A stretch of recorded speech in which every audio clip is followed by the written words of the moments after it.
We are Brightside Home Theater.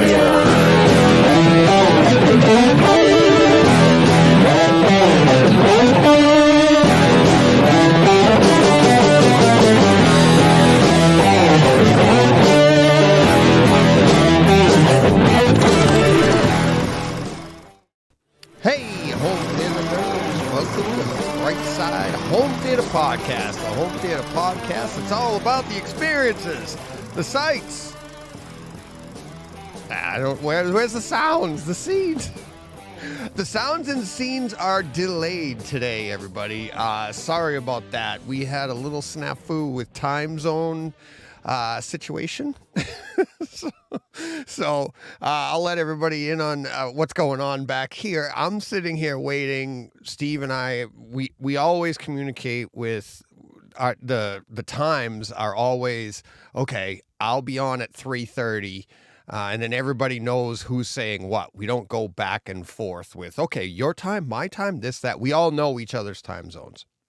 So earlier today, I was like, all right, 3:30, I'll be ready to go. I'll be on there getting ready for the 4 o'clock, show. And so, so I'm sitting there, I sat down. I was here at like 3 o'clock getting my thumbnails ready, getting all the show prep and stuff. And the way the studio works is I email them out in the middle of the day. They can jump on at any time and check it out and come in. So I was expecting to see Steve. So 3:30 comes along, no problem. John is going to be delayed today because of work. So we knew that going in. So I was assuming where I wasn't seeing Steve, I was assuming that Steve was like, okay, well, so we're delayed. So I'll take my, he'll take his time. So 4 o'clock comes around and it's like 4:11, and he's texting me right now. He's jumping on in 5.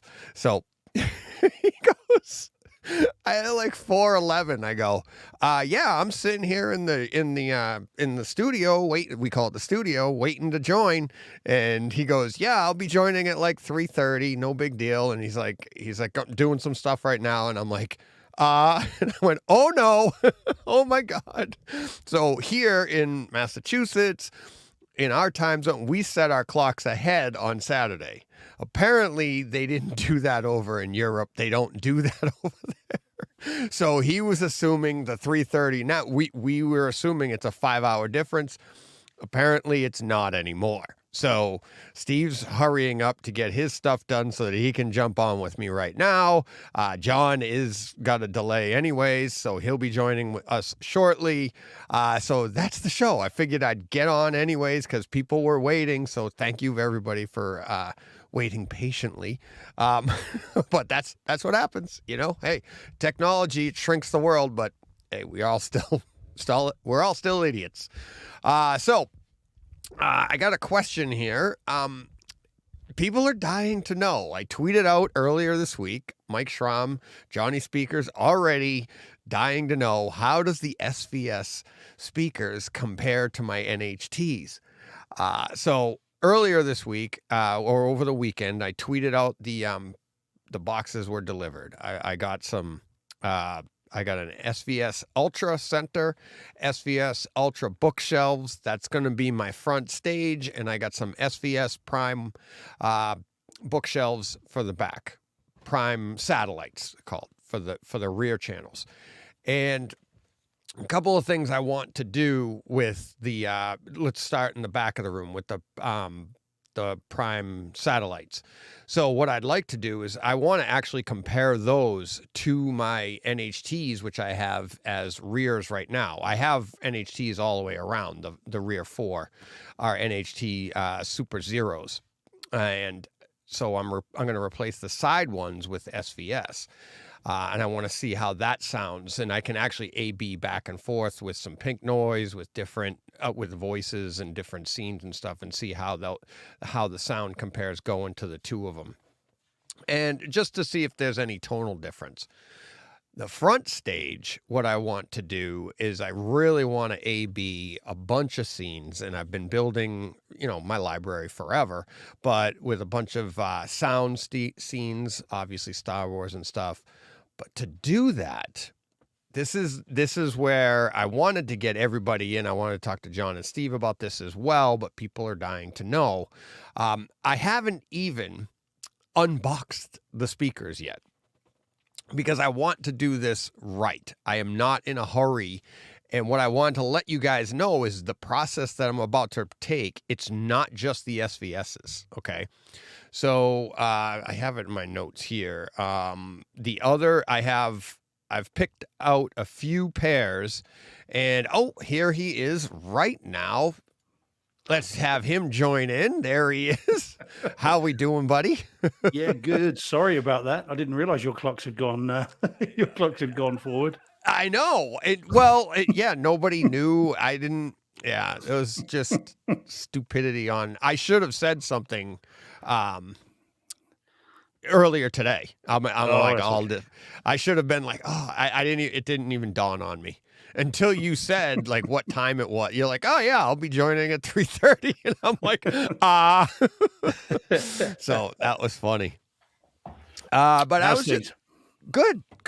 I was just telling the listeners about my plans for my SVS speakers that I tweeted out, and nice. So I'm trying to go through my plan here for everything that I'm going to do. Where's my list of new speaker choices? There they are. So first up on the docket are the SVSs. So I need to build my speaker stands so that I can place these exactly where they would be in relation to in the new room, and also compare them to the speakers that I have now. So what I want to do, I'm going to build 3 speaker stands for the front, lower one, obviously, for the center channel to go under the screen.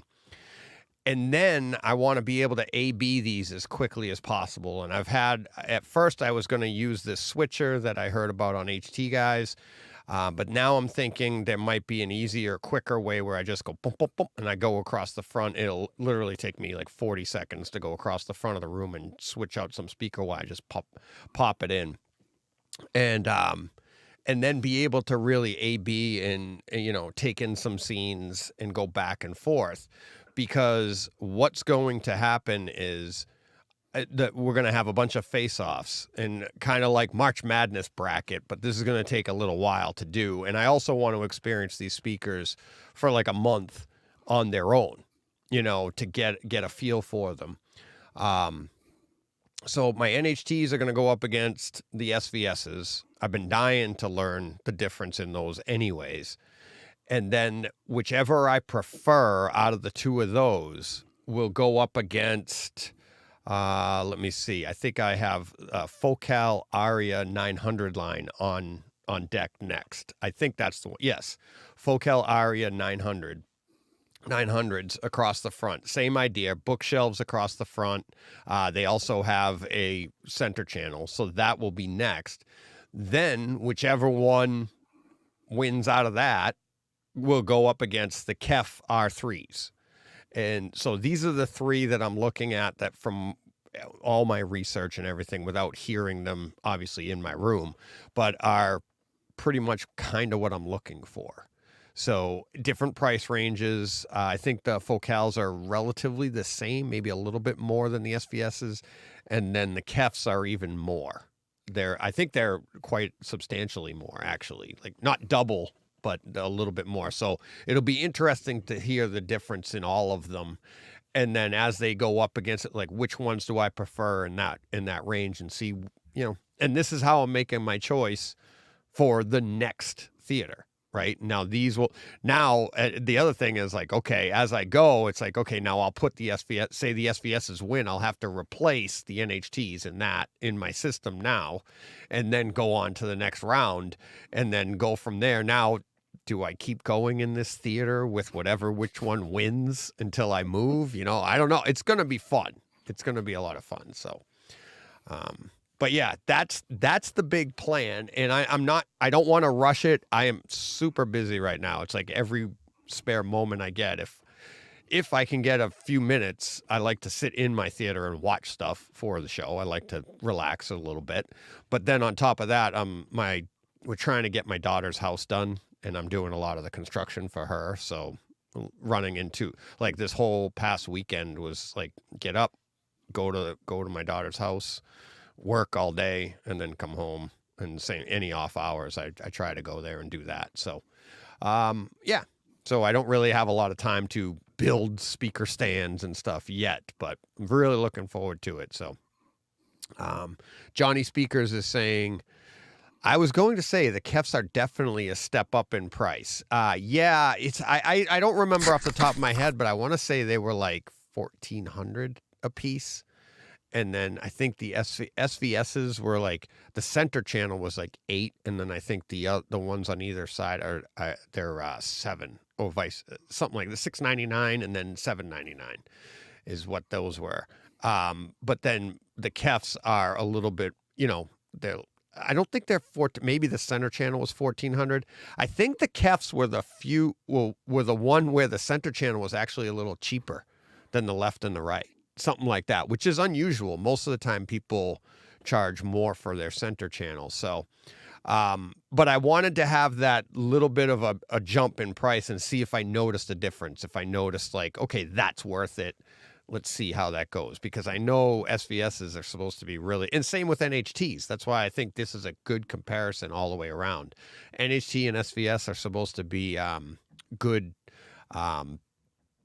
value for what you get. It's really hard to beat something like that. You'd have to go to, from everything I've heard, you'd have to go to like 2,000 plus to get a different, to actually beat these things out. So it'll be fun. It's going to be fun. And it's, my new theater will have, everything, the research will have been done. So, and we're going to get to go through it. I'm going to do videos on it, and I'm going to do, somebody asked me on Twitter if I'm going to do an unboxing, and I don't do unboxings. I don't understand those. I've never been a fan of them. I get it. People like it, but I'm not a big fan of it. So I don't do unboxings.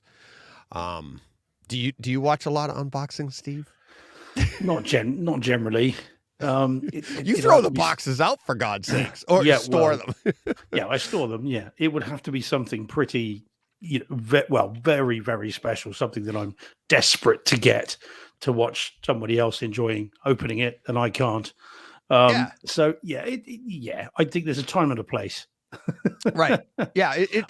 I never understand. I guess it's a big thing with kids. Like little kids have YouTube channels that just unbox stuff, and like other kids just watch it. And it must be that, like, I don't know, jealousy button, envy button. It's triggering for people. They're just like, oh, wow. I'm like, I just never, I'm like, watch this, everybody. And they take it out of the box and show it to you.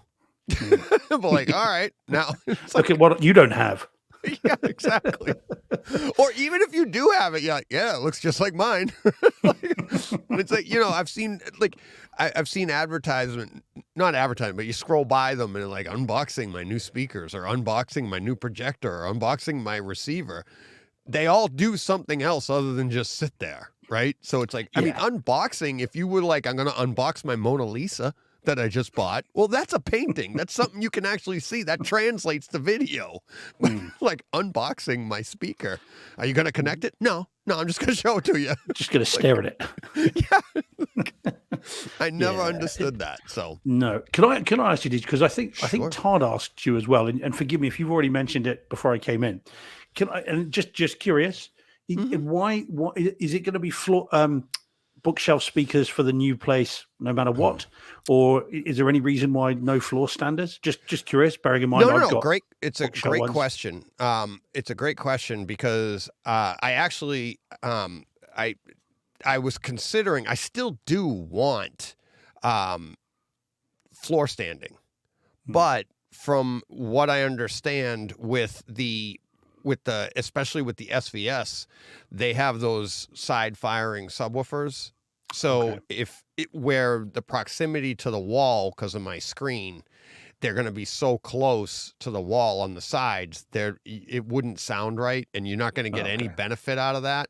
So, and especially in this room where I'm going to be running 4 subwoofers anyways, the only reason I want floor standing is I want the looks. I just want to see those on the side. But I'm really not going to be utilizing any more than what the bookshelf offers in any of these. right? Yeah. So why spend the money? Maybe someday I'll upgrade to something on the side. I don't know, but I'm not. I have no issues whatsoever with bookshelves. There's nobody should have an issue with bookshelves if you're running subs in your room to be able to. You're going to get the full frequency range, and it's just, to me, in my room, the floor standards, it's just aesthetics. It's just how cool they would look. But then I'm also putting them behind a wall.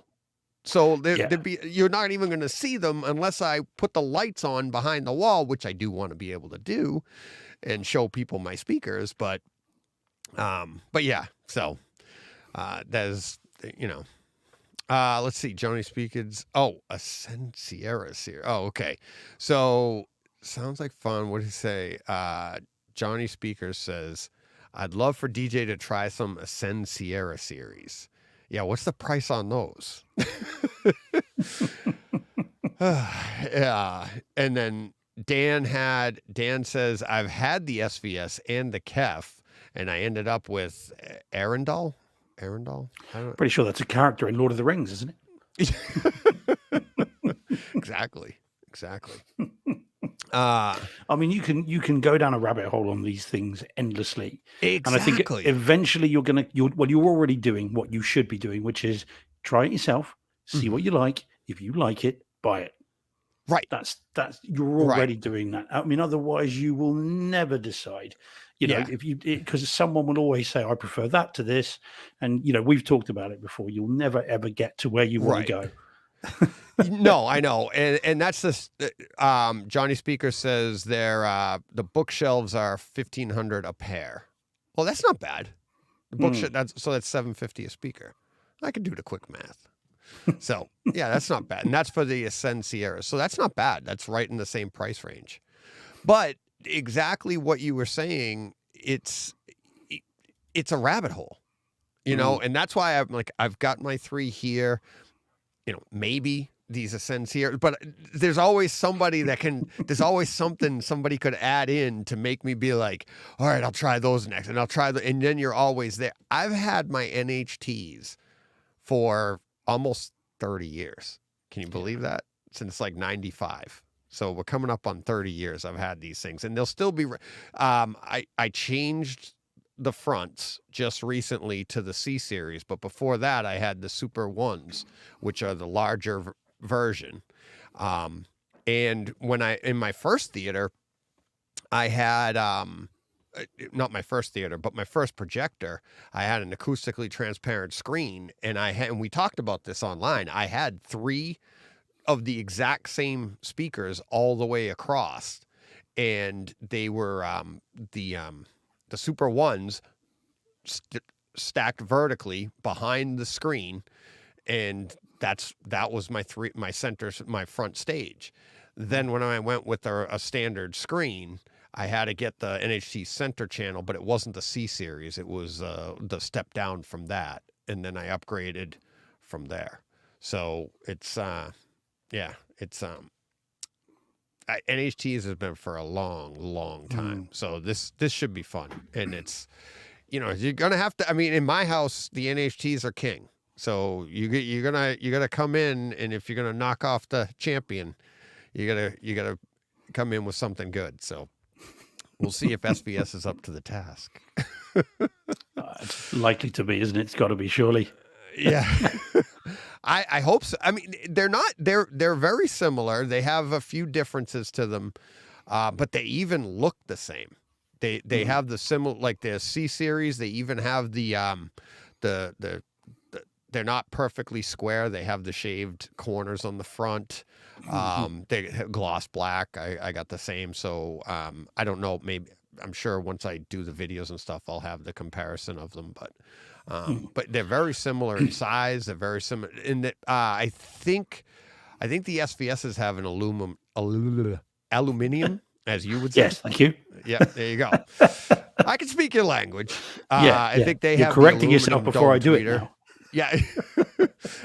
The SVXs have the aluminum dome tweeter, and NHTs don't. I can't remember what it is, but it's not aluminium or aluminum.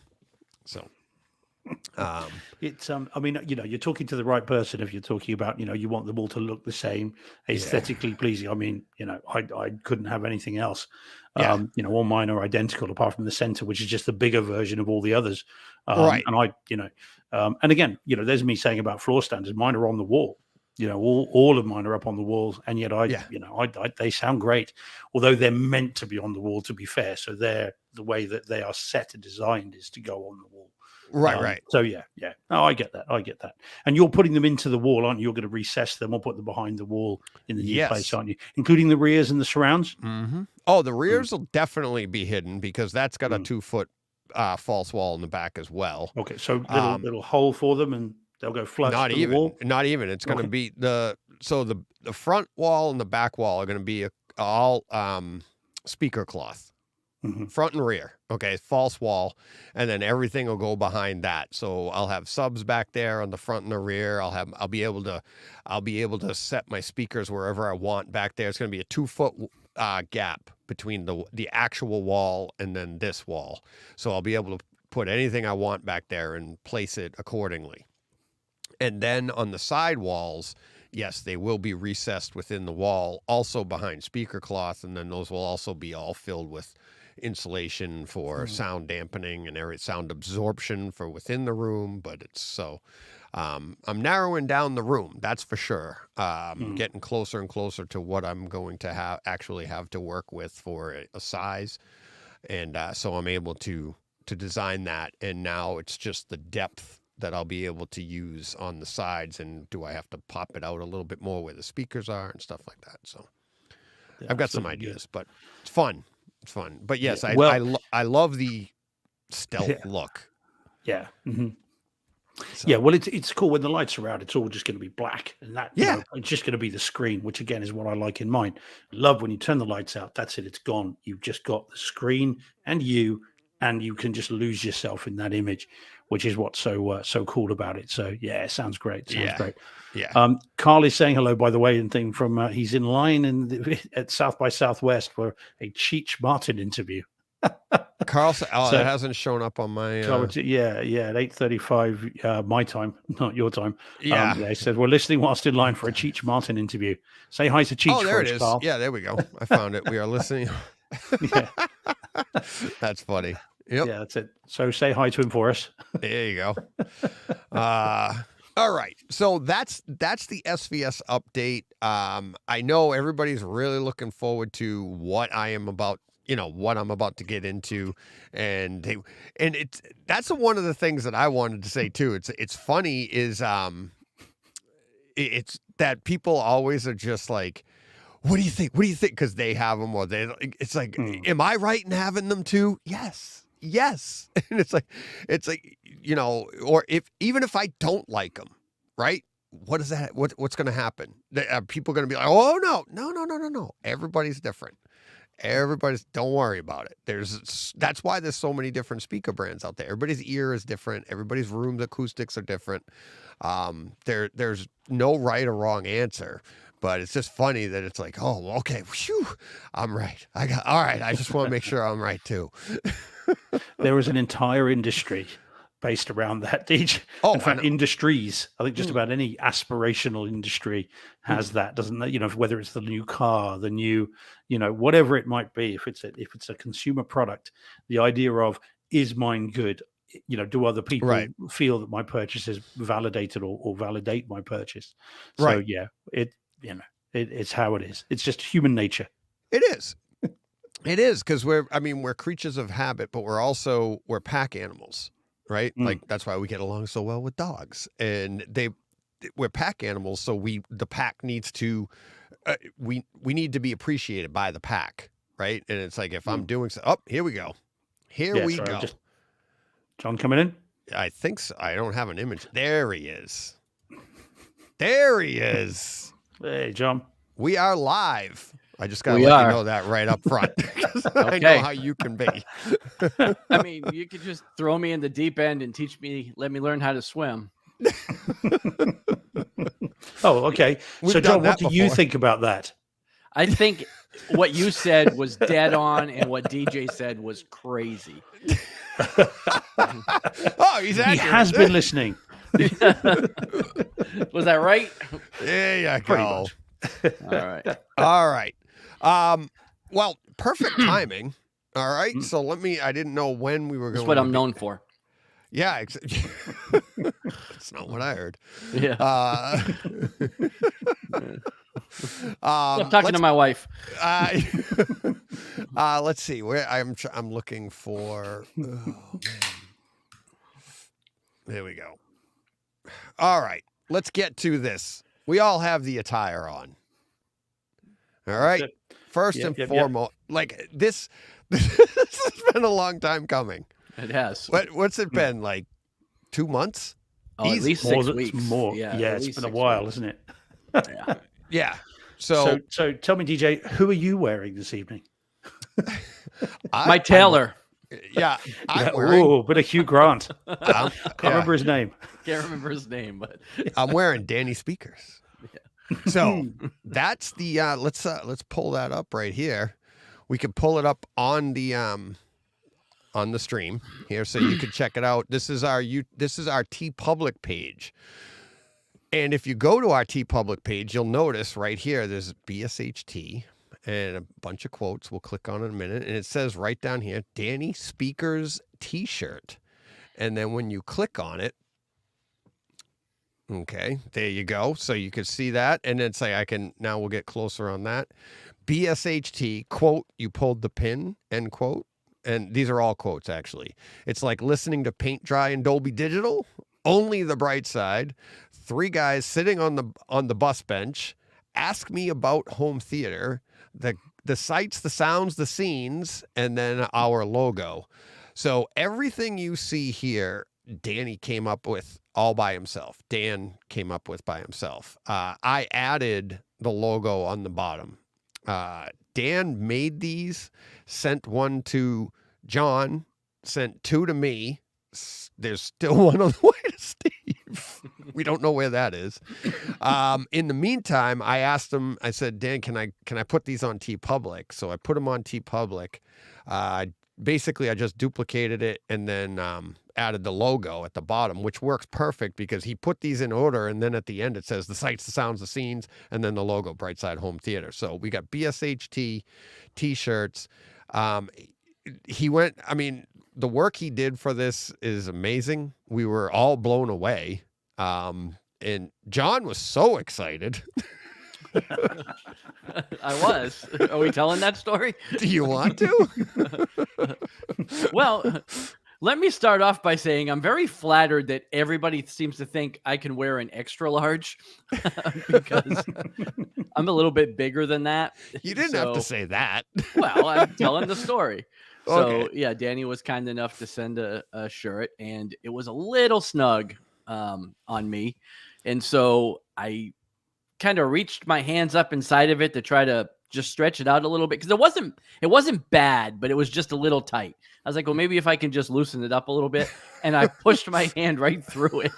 So it was either tighter than I thought, or I ate my spinach that morning. I don't know what happened. But, I put a giant hole in it, so I texted DJ. I was like, well, we're out of luck on these shirts because I've ruined mine. So.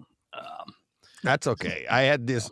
I mean, I said to you right away, this is what I was doing. So Yeah. we knew that. And I was like, I'll just send you another one. So I sent you this one. So we all have them on today. And as you see, you go on the website, you can get the sweatshirts, you can get the stickers for this. You can get obviously a t-shirt. But yeah, it's really cool.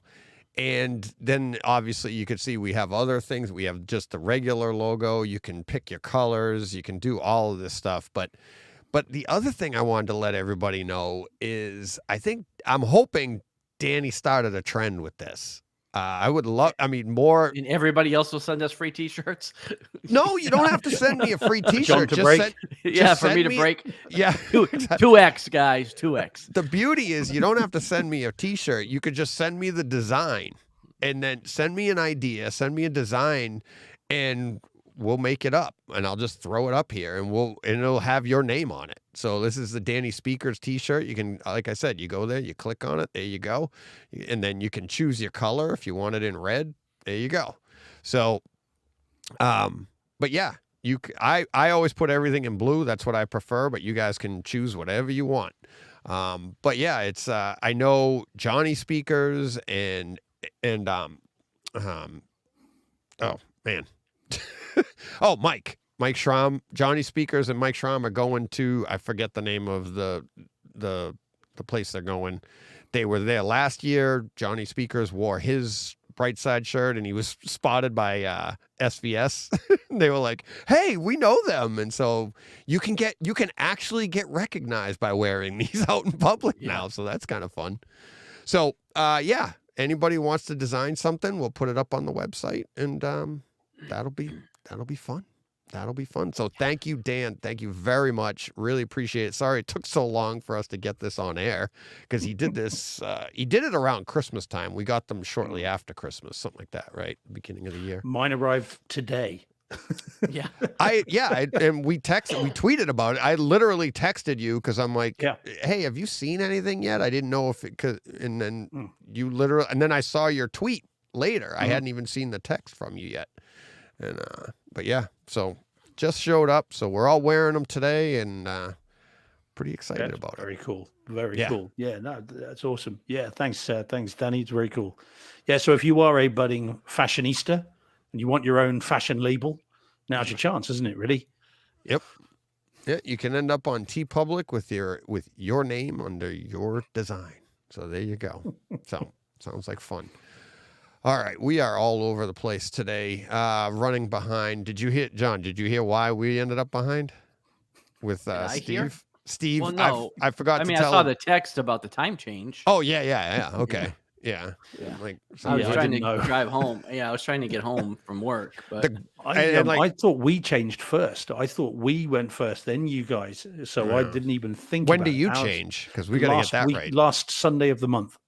Of this month, so it's 30th of March, whatever it is. We used to be that way, but we've since it was a few years ago. We sped it up.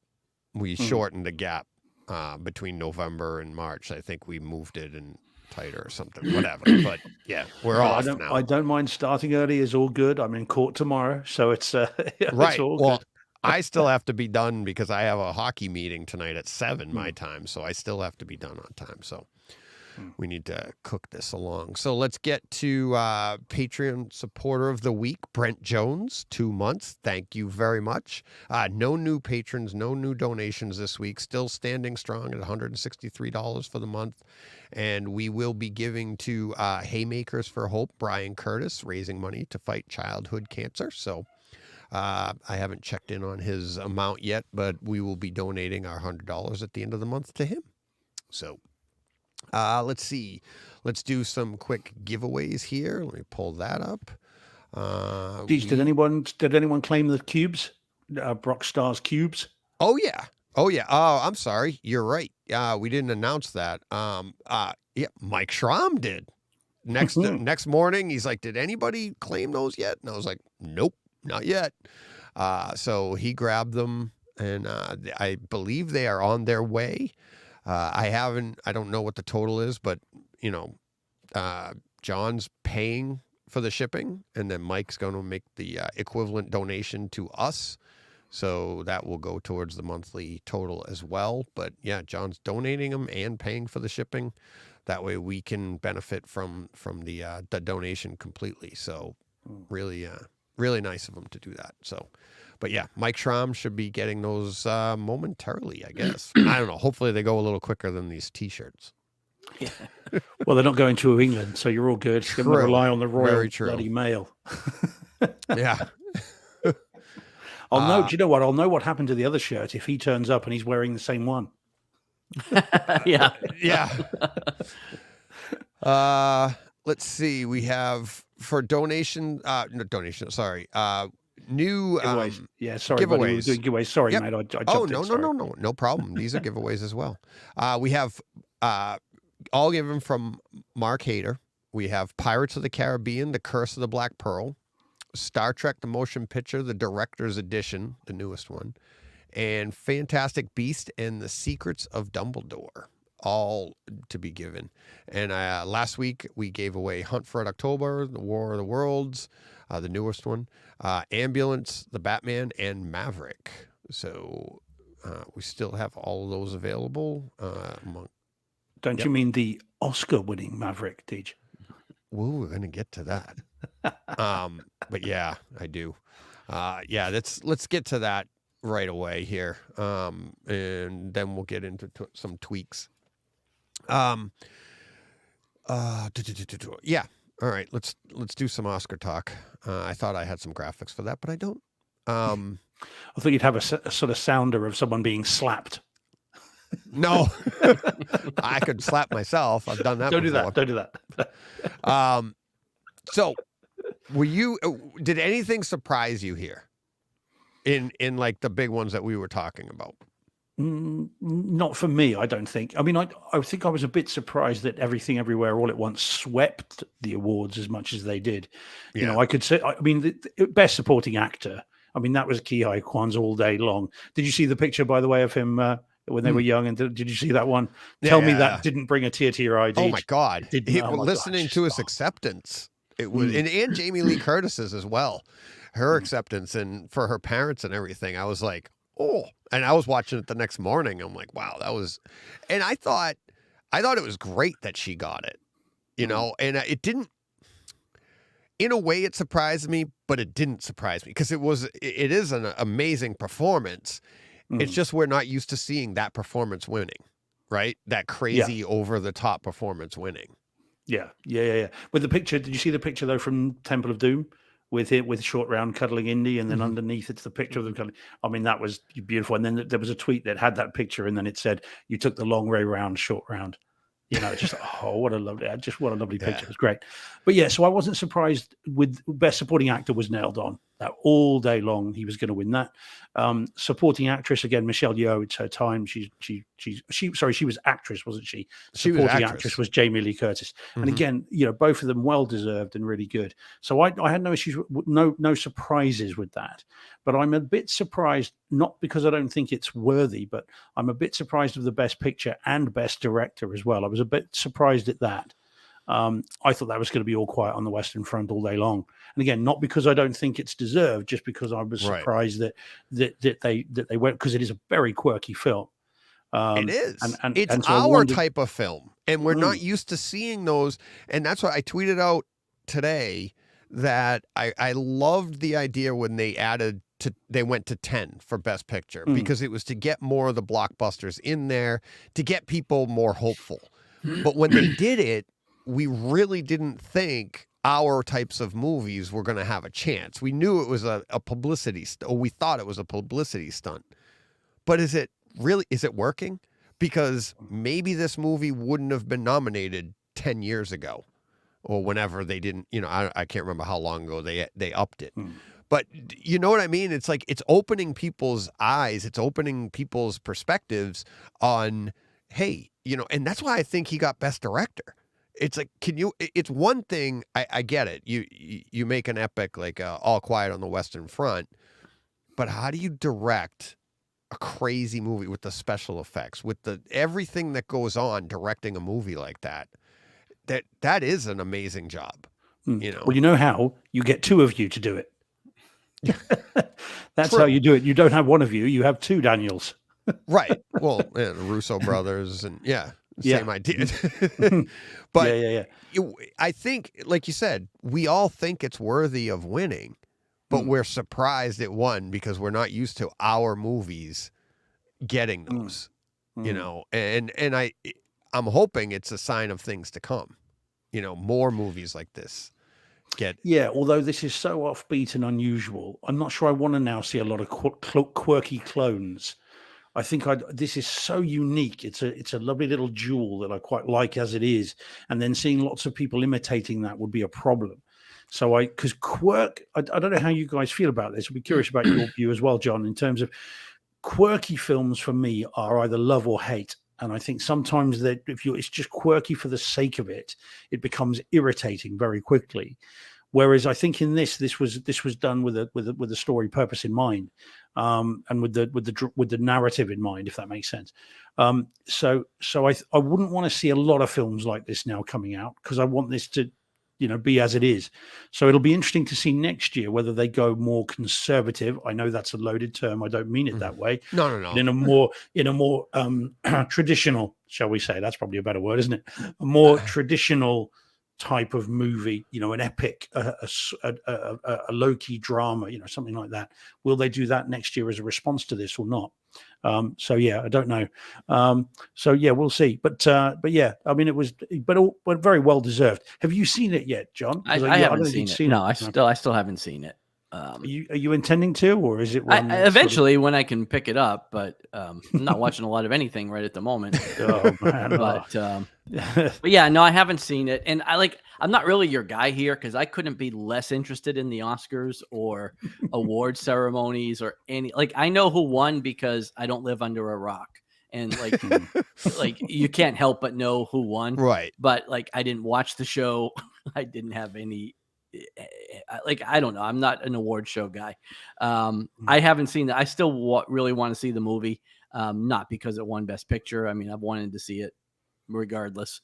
But I don't even know all the other nominees that it was up against, and I still hadn't seen. I think when we talked about the nominations a few weeks ago, I had only seen 3 out of the 10 movies. And I've still only seen 3 out of the 10 movies. So I don't have a lot of comparison or opinion on which one should have won, because I didn't see most of them. So right. Some of them I will see. Some of them I don't. I still probably won't ever watch. I don't know that I'll watch Women Talking or Tar or some of those other movies. I probably will never see them. But Jen and I were going to watch Tar. She wants to see it. So yeah. we were. I think that was the Women Talking was the other one that I didn't think I was going to see. I haven't seen yet. And honestly, I don't know anything about that. I don't know what that's about. I might like it. Right. It's not the title that, but I have no problem with women talking, so don't cancel me. But I don't know anything about it. I don't know what it's about, and so I have no desire to see it because I've never even heard of it. So. I was going to say, guys, look, we should all know by now, right? We've all got significant others. When women are talking, we are listening. Exactly. Simple as that. All right. Exactly. What is that line from Frasier? I'm listening. Yeah. Yes. Well, quite. Yeah, that's it. So I was a little bit unhappy that Puss in Boots didn't win the Oscar for Best Animated Feature. I was annoyed at that. I was hoping that would win. I didn't think it would, but I was hoping it would. What it's still my favorite animated film? Pinocchio. The Guillermo del Toro, which is great, fine. I mean, which I did see. Yeah, and rumor. I haven't seen it. Look, it's not really my kind of film as such, really. I don't particularly like the story of Pinocchio. I find it a bit unsettling, just personally. And so, and Guillermo del Toro's version is going to be even more so. Right. So, so fair enough. But I would have liked Puss in Boots to win it, because that is a film I'd like to see more of in that kind of way. That way of telling the film. But it might just be me. Yeah. And it followed the BAFTAs, actually. That won the BAFTA for Best Animated Film as well. So it was going to happen. But yeah, no, generally it was fine. And then Maverick, of course, got Best Sound, rightly so. Yeah. I don't think any of us are going to be complaining about that. No. What was cinematography? Was that Everything Everywhere as well? All Quiet. Oh, of course it was. Which of makes course, sense. Yeah, and that's before I even found out, I was like, oh, I'm hoping, and I figured All Quiet would win that one. But yeah, so at least it got that. And I thought, after seeing that, I figured that one would get it all along. For cinematography, there are some shots in that are just stunning. I can't wait for the 4K disc. We're actually getting one, aren't we? So, hopefully the start of some other Netflix stuff coming soon, which would be nice. But so looking forward to seeing that again on disc. That'll be a day one purchase for me. I can't wait for that. Yeah. It's only next month, and you guys might get that end of this month. I think it is, isn't it? We get it in April, I think. Fairly soon. Yeah. But good. It's funny because that's another one that's like when Schindler's List came out. Oh, I can't wait to get that. I can't wait to get that. And then you're like, okay, put it on the shelf, because they're both difficult watches. right? It's Mm. like it's not like you're like, all right, let's sit down you don't Get the sit down popcorn, and kids. enjoy this. It's like, Right. I mean, they're Yeah. great films and great cinematography, but it's not like you're like, all right, get my popcorn out. Like, no. Let's yeehaw, let's go to World War One. Yeah. But yeah, no, I am looking forward to watching it again in a non-compressed way. So yeah, I think it was good. I mean, I didn't watch the show. The show, of course, here is in the middle of the night, so Yeah. I didn't watch it. I just watched the interesting highlights the next day. But yeah, for me, the moment was definitely the Ke Huy Quan and Harrison Ford is very cool. So that was a nice for us of a certain age. That's a very cool thing indeed. I do like the awards though. I do like the Oscars. In the Mm. past, I tweeted out today that I have had watch parties. I've had people over. We've watched them in the theater, made an event out of it. I have going back to the late 80s, early 90s. It used to be a big deal to stay up and watch it when I was a kid. And then when I was out on my own, we used to watch it, and I did pay attention to a lot of the, even when it was, what was it, 4 or 5 that they only nominated for Best Picture, and I always tried to see as many as possible, but I loved the technical ones just because of home theater, and I've always tried to follow like Best Sound and stuff, and I've gotten away from it watching the show the last few years. Just been too busy. And I'm hoping, I'm looking forward to getting back to that and actually making it an event and sitting down and watching them each year, because I do enjoy them. Different from John, but I do enjoy them. So, how far into the performance of Natu from RRR did you think just couldn't carry on with that? I'd be absolutely out cold. I Did you didn't see that? No. Yeah, they did that. Obviously the big dance number in RRR, the one thing. Mhm. So they did that on stage, and Oh. it just looked. I mean, 10 seconds in, you're thinking, yeah, my back would have gone there. I'd have pulled the muscle there. There's notice No, I didn't interestingly, see the actors were not doing it. Yeah. So they weren't about to try it.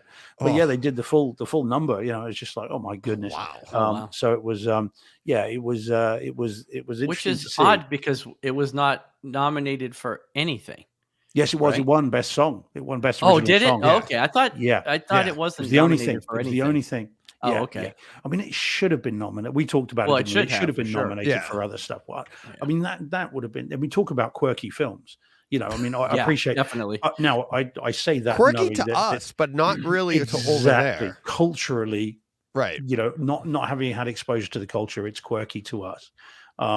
But so yeah, but that would have been a worthy winner as well for something that Yeah. just was completely different to anything we'd seen before. Yeah. But yeah, no, it was good, and no one got slapped this year, so it's all good news. So whilst there was a bit less controversy, it was I think from what I saw, it was a good ceremony. Although I do feel sorry for the poor sod who was sat behind the woman with the big veil. Did you see that? I The saw lady that sat in the cover, I yeah. mean, tell me, what would you have done, guys? Right, here we go. This is revealing now. So you've got your ticket to the Oscars, fellas. Something you've always wanted. Maybe not you, John, but you know what I mean. Right. Something you've always wanted, right? It's your one time. You sit down. You've got your popcorn, posh popcorn, obviously. You sit down. You've got your posh drink as well. It's all good. And then along comes someone who sits in front of you with that veil, and you can't see anything. Right, there we go. Pop quiz, hot shots. What do you do? Well, Shoot the I mean, hostage. it's not. I don't know. Was it removable? Is the question? Because I don't Was know. she I think sat there. I mean, it looks Well, like I she didn't know. move it. Would you have said No, but I'm saying anything, it's or not would you like have been polite? was it a hat that she could? It wasn't something she could take off though, right? Like it was. I I don't know because I think I would have definitely given her a tap on the shoulder. 'Cause I've done it. He at the was going movie- with a I've- double tap. I've done it at Yeah. the movie theaters where I've asked people to take off a hat or something. Yeah. I don't Would know if you- it was something that she could remove though. You know what I mean? And it also depends on, in a situation like that, who's the person with the hat and who's seated behind him, because that's all like you're not just, it's not like open seating, and you're all placed. That the person behind them is probably like, do you know who they're probably Well, and that was the thing nobodies. too. Is she like was she just a like a I don't know. guest, or was she like an actor? Like, was she? Yeah, but she could be anybody. I mean, Well, this right, is but all- I you guess know. my question is like, was it Tom Cruise sitting behind her? Even though I know he didn't show up. No, You he know would what have I'm been stood saying? on a you know on Right, a, on he a, would have been on standing on a booster milk chair. box. But but like what I'm saying is like I don't know if they were all celebrities in that section of the Right. audience, or if they were just like Yeah. quote unquote normal people, or who they Does, were. does it but- matter though? I mean, Not if to it was me, Steven but- Spielberg himself, and he decided he was going to wear, wouldn't you be like, "Look, hello, Mr. Spielberg, get the Yeah. bloody hat off, or else, Yeah. sunshine." Right. You know, then you'll be phoning home. You know, it just thinking like this. You know, what do you just sit there and just let it happen, or would you say something? You know, I'd like to think that I'd be like, "Oi." I think I say something.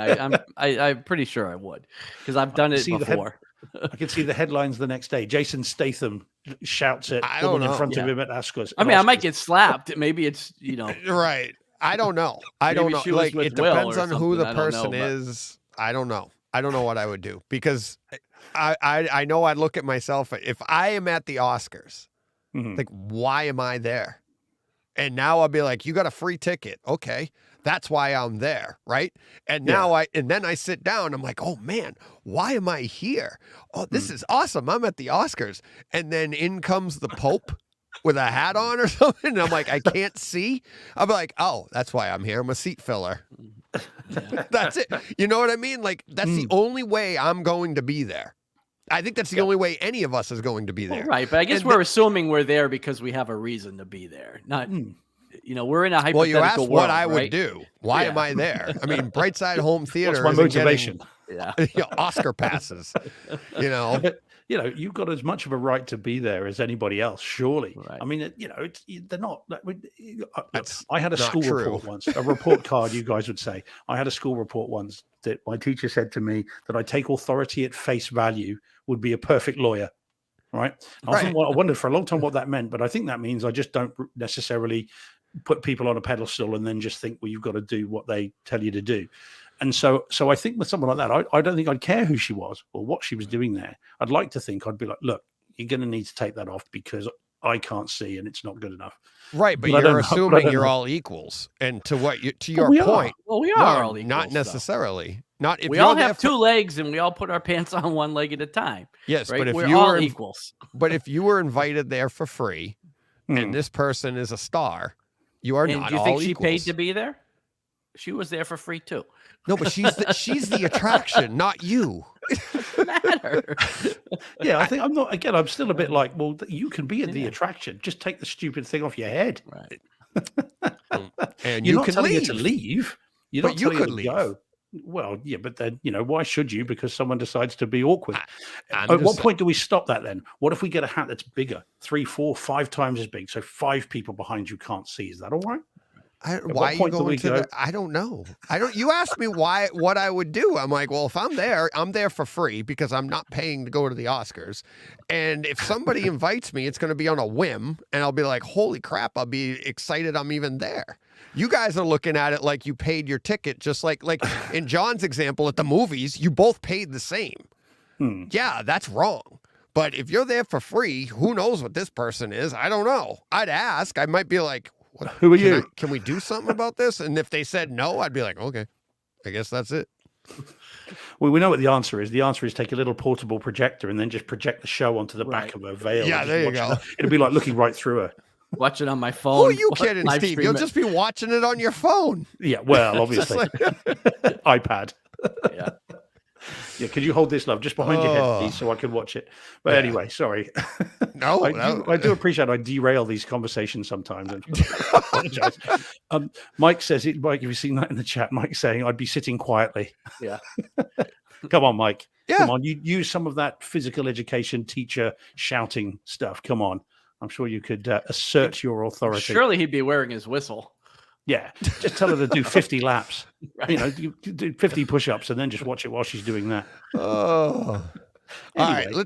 let's do something fun. I wanted to try this out. I saw this on Twitter today, and I wanted to see if I could pull it up here. And I tweeted about it, and I thought it was so cool. So let me see if I can pull this up here. Share screen. There we go. Now, watch. Where did it go? Oh, share. There it is. So this is the Kaleidoscape just put out this new video. I think this is it. Is this? Yeah. Kaleidoscape elevates every component of your media system.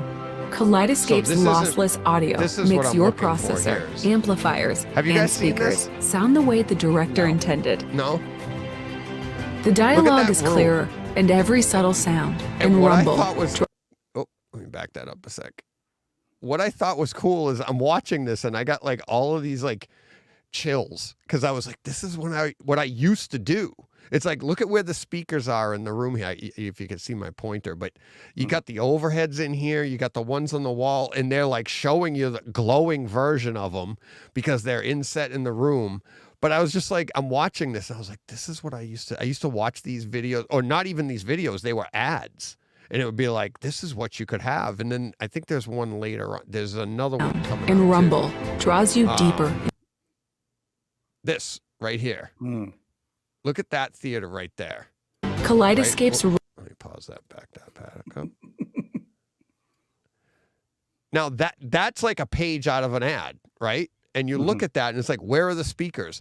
And that's where that's where I got my ideas for what I want now and what I have now is like speakers behind the wall. Like, look here, you can't see any. I don't know if that's acoustically transparent screen or if the speakers are back here on the sides like that, but you could see a speaker up here in the overhead. Look how close this front row is. This is kind of like that's not the prime seating. I don't think. I would say it was back here because that's pretty close to the front. But then you have, sound absorption on the side. But I was just watching this video. I watched it a few times and I was like, this is it. It just reminded me of going through the magazines and checking out all that stuff. And just every time I saw that stuff, I'd be like, pull different ideas. I'm not a big fan of the Starfield overhead in my own theater because I'm like, I've seen people, we've hosted people that on HT tours, somebody made one by them on their own. It's amazing looking, but then you have to turn it out and you spend most of your time in the room with it out. And I'm like, that's a lot of work, but they do look nice. I quite like it. But then remember I said to you ages ago about when I went to see Empire Strikes Back and I was very young, and this old cinema that I saw it in New Zealand, that's how long ago it was, had this Starfield in the ceiling. And I never forgot that. And when I came to have this one installed, I did say to them, can we do a Starfield? But they're like, well, you can, but it then drops the ceiling. So you've then got to bring it down and that can then have impact. Because I quite wanted to have a Starfield, but with a constellation that's only visible in New Zealand. Up in the thing, mixed in with everything else, but just have that there, and then I'd know it was there. But it was like, we can, but so we didn't do it. So, but at some point, it would be quite nice to have it. But with that, as I say, with that constellation, something that is unique, not just slot in panels. But that that does have a cost attached to it. Paul Hurt in chat says that family have my dog. Where's the I think you're looking at the wrong stuff there, Paul. Yeah. Oh yeah, there you go. Yeah, a husky. Yeah. Looks like a husky. Yeah, that's the dog I wanted, a black and white husky, and I got a red and white husky. I want a black and white male, and I got a red and white female. So, here, let me pull it up. There it is. There we go. Yeah, that's it. There you go. So, but yeah, no, I don't know why that just struck me, and I was like, that it was really, really cool just watching that video through and watching it over, and I'm like, oh. And it's probably because I'm in the middle of doing all that now and coming up with ideas and carpet on the walls. Look at that. That's pretty cool. So, all right, we ready to be walking all over it. Exactly. We ready to I got a pretty fun tweak of the week to go along. Well, it was from last week, as a matter of fact. So, let's see. Tweak of the week. I got to get to our brand here. Are we ready for? Here we go.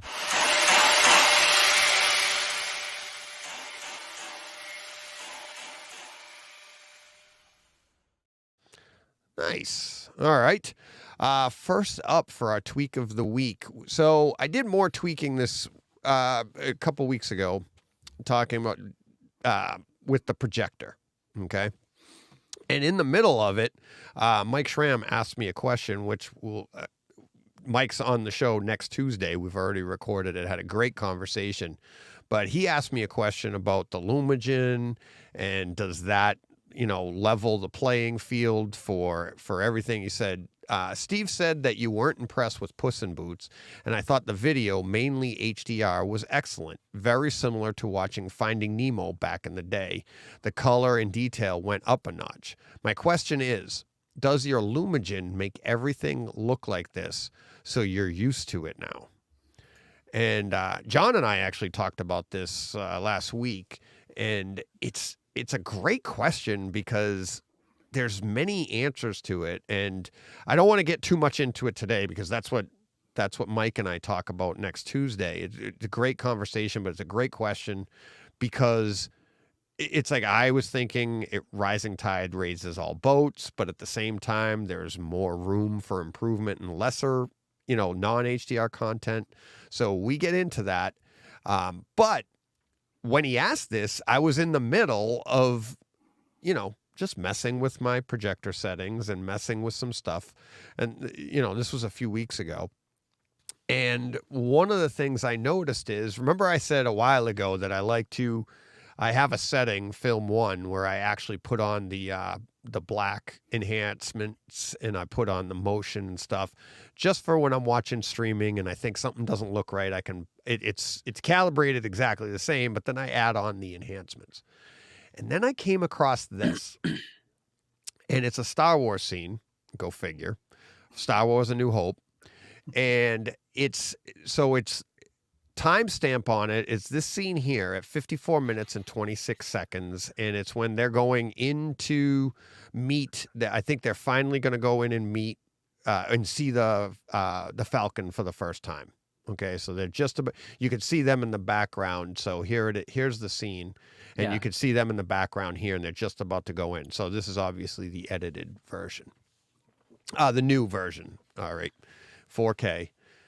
So here, this is the scene at reference level that I'm showing you right now on the video stream, and basically you see. Do you know? Do either of you know the name of this character?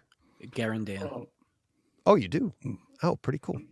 Okay, so he's in all black, right? And it's a very dark scene. So what you can see here is like up at the top, you can see some shadowing and stuff on him. And the black level here is really good. This is reference taken. Now this is taken with my iPhone. I'm not trying to show you, HDR or anything like that. But what I am going to show you is the difference when you turn on the contrast enhancement. And on my projector, it's called contrast enhancement. It increases your black level for you. And what ends up, and I had it on medium. So when I went to film mode, and again, my iPhone was locked. So whatever setting, this is the aperture and everything is locked. Now here's the picture of it with contrast enhancement. And do you see the difference? Can you guys see the difference there? Yeah, I can. Okay. Yeah, the black detail's gone. The black detail's gone, but now you see how much darker he is, and like he look, and it's enhancing your black level, and it's great. It's like, wow, that just got deeper. But all it's doing, when you go back, all it's doing is it's taking your black floor, which is always the same. You can't make extra black, right? You just have black. So it's taking more around it and making it black. That's what black enhancement is doing. So it's actually saying, all right, we're going to make everything even deeper to give you that more, get you closer to, like, as you can see, the edges here are all around the screen. That's all velvet. So that's black. But when you go to the contrast enhancement, it gets slightly closer to that, but you lose all of that nice. And in real life, you can actually see it up on his, like, by his forehead. You could see it a little bit. But what I noticed in real life is especially in motion, you lost all of the nice detail that you could see, not nice detail, but it's in the shoulder and stuff like that. Yeah. Shadow detail. The shadow detail. Yeah. And it's all gone. And took me, I don't even know why I all of a sudden decided maybe I was watching the scene and I was like, oh, I wonder what happens, because it's very, very limited detail there in reference. And I was like, I backed it up and I put it on. I was like, oh my God. And there's a scene before this, about 2 minutes before this. It's almost identical. He backs against the wall. It's almost the identical scene. But that in both, it looks exactly the same. The contrast enhancement doesn't affect it at all because it's so dark anyways.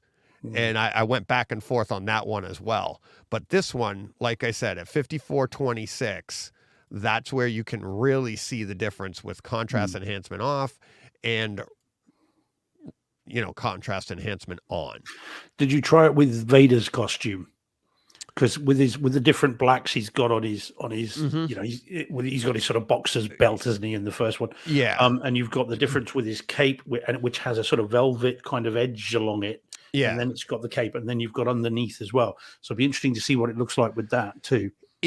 I did stuff like that, and you don't lose as much because you lose a little bit, but the contrast isn't as subtle, right? Okay. Like in this particular scene, it's like it's so close. Like what you see here on his shoulder and everything, your black levels or your detail, it's such a fine gradation in black levels that's something that can be crushed away by the contrast enhancement. Whereas on Vader, there's a bigger difference. So you're not losing as much. You might lose. I didn't really A/B it like this, but you'll get a little bit darker here, but then like on his like the plastic, you'll still notice the difference in subtleties there because it's not as subtle.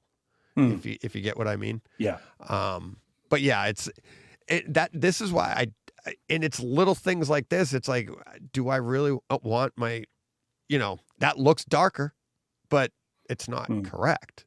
Right. It's like, you never want to lose the shadow detail. Funnily enough, Deej, that's something that Vincent Tio, when he calibrated my TV, and he was showing me some, again, remember I've said loads of times, he wasn't about to do it with me out of the room. He's like, come in, sit there. You're gonna learn this, and we're gonna go through it. And 4 hours later, it was great. We were geeking out. It was brilliant. And he put on some shots from The Dark Knight, and he was going on. Then he was saying, "Now look, here is the black floor. Here's the shadow detail." And he goes, "Look, if we do it this way, notice how all that detail is gone. Put it in this way. Now you can see it." And he was really keen to show how setting it in this particular way and calibrating it properly preserves that detail that you want to be able to see. And then also showing scenes where he said, now here, you're not supposed to see anything. It is just supposed to be black.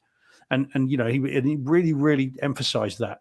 And ever since then, whenever I review anything, I'm always sort of looking at that and the difference between detail and crush.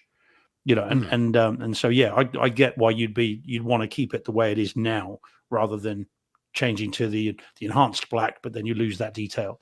Because in some movies, perhaps not so much in this one, but in some films, that there is stuff that is there in the shadows that is there to be seen. It's supposed to be viewable, and if you lose that and you get rid of it, you're not then getting everything that you could from the film. Things like Fincher movies. David Fincher's famous for packing the darker parts of the frame with important information. Shyamalan does it as well. That sort of stuff. And so if you boost the black levels, you're going to miss all that. So yeah. So I just wanted to. I thought this was one of the few examples I could find that was that dramatic. Right. Like you said, like there's a lot of scenes where like, oh, I'm not really losing anything here. Yeah. Cause it's not as subtle. So you're not really, this is literally just like gone. like, oh, and it was, I was happy that it showed up on the phone too. Cause sometimes this stuff's so subtle, it was hard to get this to show up on the phone, get the reference quality to show up on the phone because, but yeah, so that'll do that for that tweak. And John, how are you doing in your situation? I know the update, but any more? Projector should be here tomorrow. Nice, so, good. Yeah, so fingers crossed. It's all been updated and repaired, so hopefully it was worth it. We'll see. once I get it in place and get it all realigned and get to play with it a little bit. So you've got to do all that. They're not going to do that for you. Well, they won't. No, they're not going to realign it for me.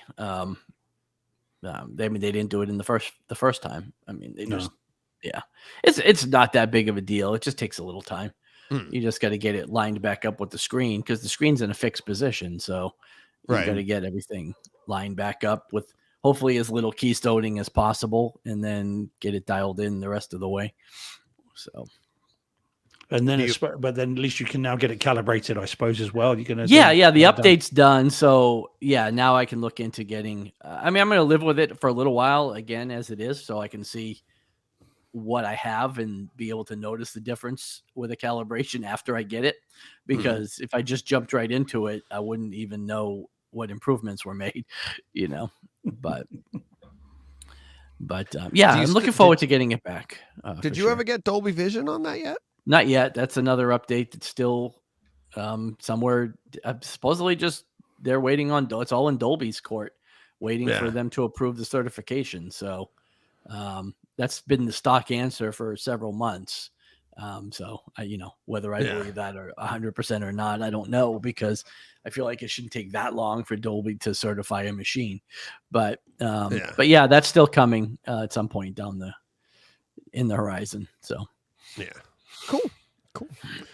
So can't wait for your tweaks of the week next week. And I should have at least a little bit, to talk about with the the 24 FPS mode, and then the enhanced black level. Although again, that's exactly what we were just talking about that, right? Yeah. So hopefully that's not what this is doing. By all accounts, it's not. By the people that have already had it, it's supposed to be a pretty big improvement, but I haven't seen it for myself. So again, I've seen still screenshots just like you put up, but it's harder to tell. It's not really representative of what you're going to see in person. So no, it's and that what you see in person, and it's if they can increase the black level, just their native black level, by adjusting how it projects the light output, everything like that's different. But if it's like actually a setting like, okay, we're going to enhance your black level, it's like, what is that doing? And that's usually like well, the thing is, it is a setting that you can turn on and off. Okay. Which is odd, because like I don't know why anybody would choose not to use it. Well, here is where I will say it is important. Is on a situation like yours where you're dealing with ambient light, you're going to lose all that detail anyways. Yeah. Right. So you're trying to, you know what I mean? So like you're in an ambient light situation with a screen, you're going to lose that detail just because it's going to get washed out anyway. You're not going to be able to tell that gradation. So where you use contrast enhancement there, that's actually pumping it up for you so that you in an ambient light situation, it feels like that's a deeper black and everything like that. So there is a situation for it, but in critical viewing in a light controlled environment, none of that should be on. None of that. That's all stuff that it's like when you put on, when we talk about the compression we do for the sound and everything, or it's the same idea. It's like you don't want to be doing that in a critical viewing situation. Well, but I mean, again, their official response is that the update works best in a completely light controlled room. So, so I don't know. I don't know exactly what it's doing until I get to see it. But we'll see. All I know is that it increased the contrast ratio. But again, my point is, like I said, like you said initially, if you're just altering the output light level, why would you ever want to turn it off? Like, it shouldn't be an optional thing. It should have just been an update that they did that's in place 100% of the time, right? And not something that you could just switch on and off. Because I don't see a reason why I would ever not use it, but maybe there is. We'll see. Yeah. Well, now I just gave you a scene. I know you'll be pulling that up. Yeah.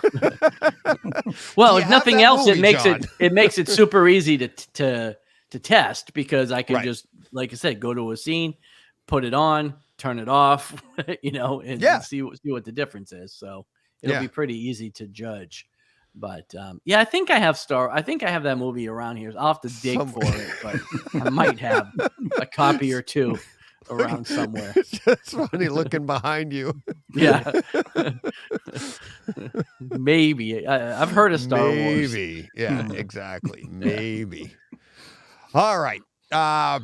Very excited for next week's Tweaks of the Week. So Yeah. you ready to get to some listener experiences? Sure. Mhm. All righty.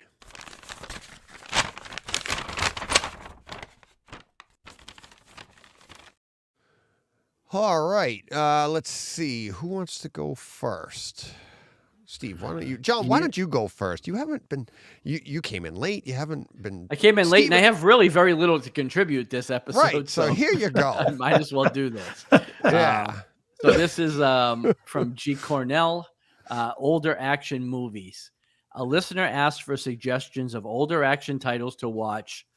Here's a fast-paced triple header: The French Connection from 1971, Speed from 1994, and Unstoppable from 2010. So Those are great. Unstoppable's really good. We watched that as a family back probably in 2011, 2010 when it came out on disc. But yeah, that one's really good. And Speed, obviously. What did you think of the 4K release of Speed, Steve? I remember it being very good. Oh, really? Because now I've only watched it once. I have got it in 4K, but I remember it from what I can recall. It removed a lot of the sort of smudgy, hazy kind of look that the previous Blu-rays and the DVDs had. It looked kind of weird. And I thought at the time that was the shooting style, but the 4K disc cleans that up a bit. The audio I seem to remember being okay, but nothing amazing from what I remember. I think there's some quite nice overhead stuff at the beginning when the lifts are going. Yeah.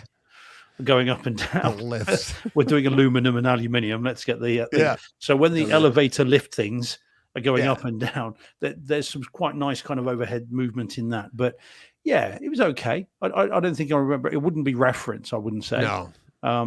And yet previously, of course, when it was THX mastered for the DVD, if I remember rightly, because all the Fox films were, it was a reference disc at that point. Yeah. But yeah, what about you? What do you think of it? I wasn't impressed with it. Picture wise, I A-B'd it. I was going to do this one as an episode, and I ended up doing Need for Speed.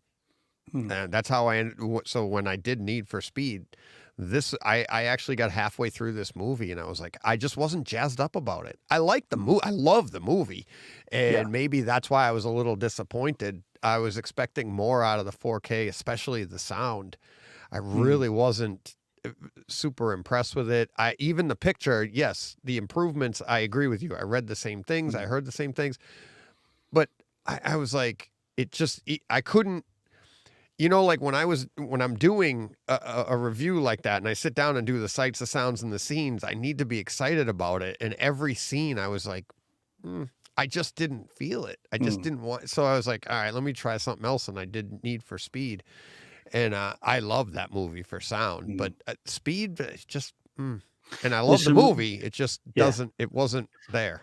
The explosions and stuff have got a bit more kind of punch with the HDR from what I can remember as well. They're a little bit more hot. I know that's a stupid phrase to use with an explosion, but there's got more texture to it. They're a little bit more lifelike. They're not as sort of faded as the DVD and the Blu-ray. But yeah, it's not a reference disc. It's not one you're going to dig out to go, look at my system, guys. Check out 4K. You're not going to do it. But then I don't think it ever really was. It was never. It could be, though, because it's a fun movie. Yeah, but only within the confines of what was shot. You're going to go back to the original camera negative. If it was supposed to look that way, there's only so much you can do. Yeah. But yeah, it's okay. I mean, it's a great film. It is a good film. But yeah, it's not one you're going to dig out. I mean, Unstoppable would be interesting to see that redone in 4K. Was that one of Tony Scott's last ones? With Denzel Washington and because it's Denzel Washington and Chris Pine, isn't it? Chris Pine, yeah. I think it was one of his last films. I think it was.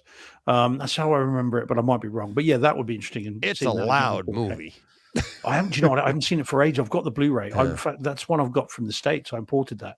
So Yeah. I need to. Yeah, I might have to get back and Have you rewatch seen that. those, John? I've seen them all. Yeah. Oh, yeah. but I don't have any of them in 4K or Blu-ray, for that matter. I have Oh, Speed on DVD.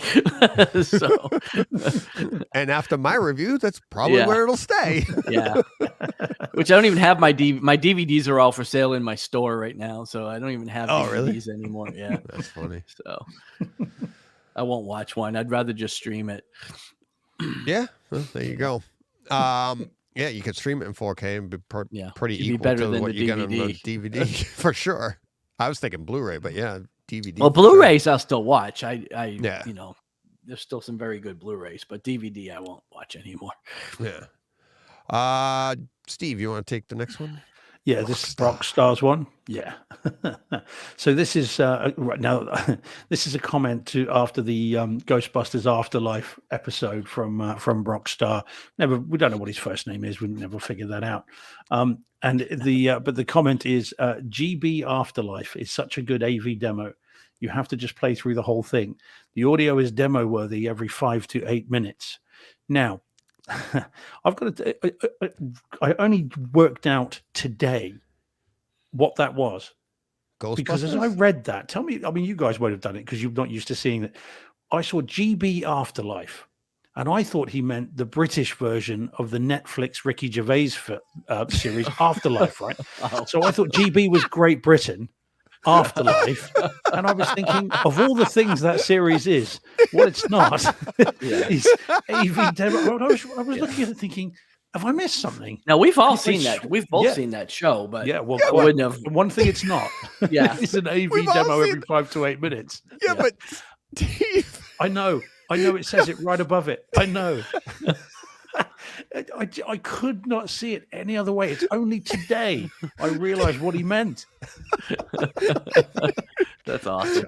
Isn't it funny how you read something and you can't then read Well, it any right, other because way? You only see it a certain way. You have it Yeah. like you can't, you know, Yeah.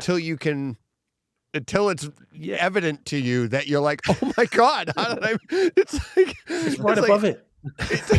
with a picture and everything. Yeah, You know, yeah. I just, it's bizarre. I just read it as Yeah. Great Britain This is- Afterlife is a good AV demo. watch it. Well, I'm gonna share that screen. I'm gonna share that so people Yeah, can I see what just- you're seeing. I don't know what it was. It just my brain just read it one way, and it was not going to do it any other way. So yeah, it genuinely took me about 30 reads of that to realize what it was. That's funny.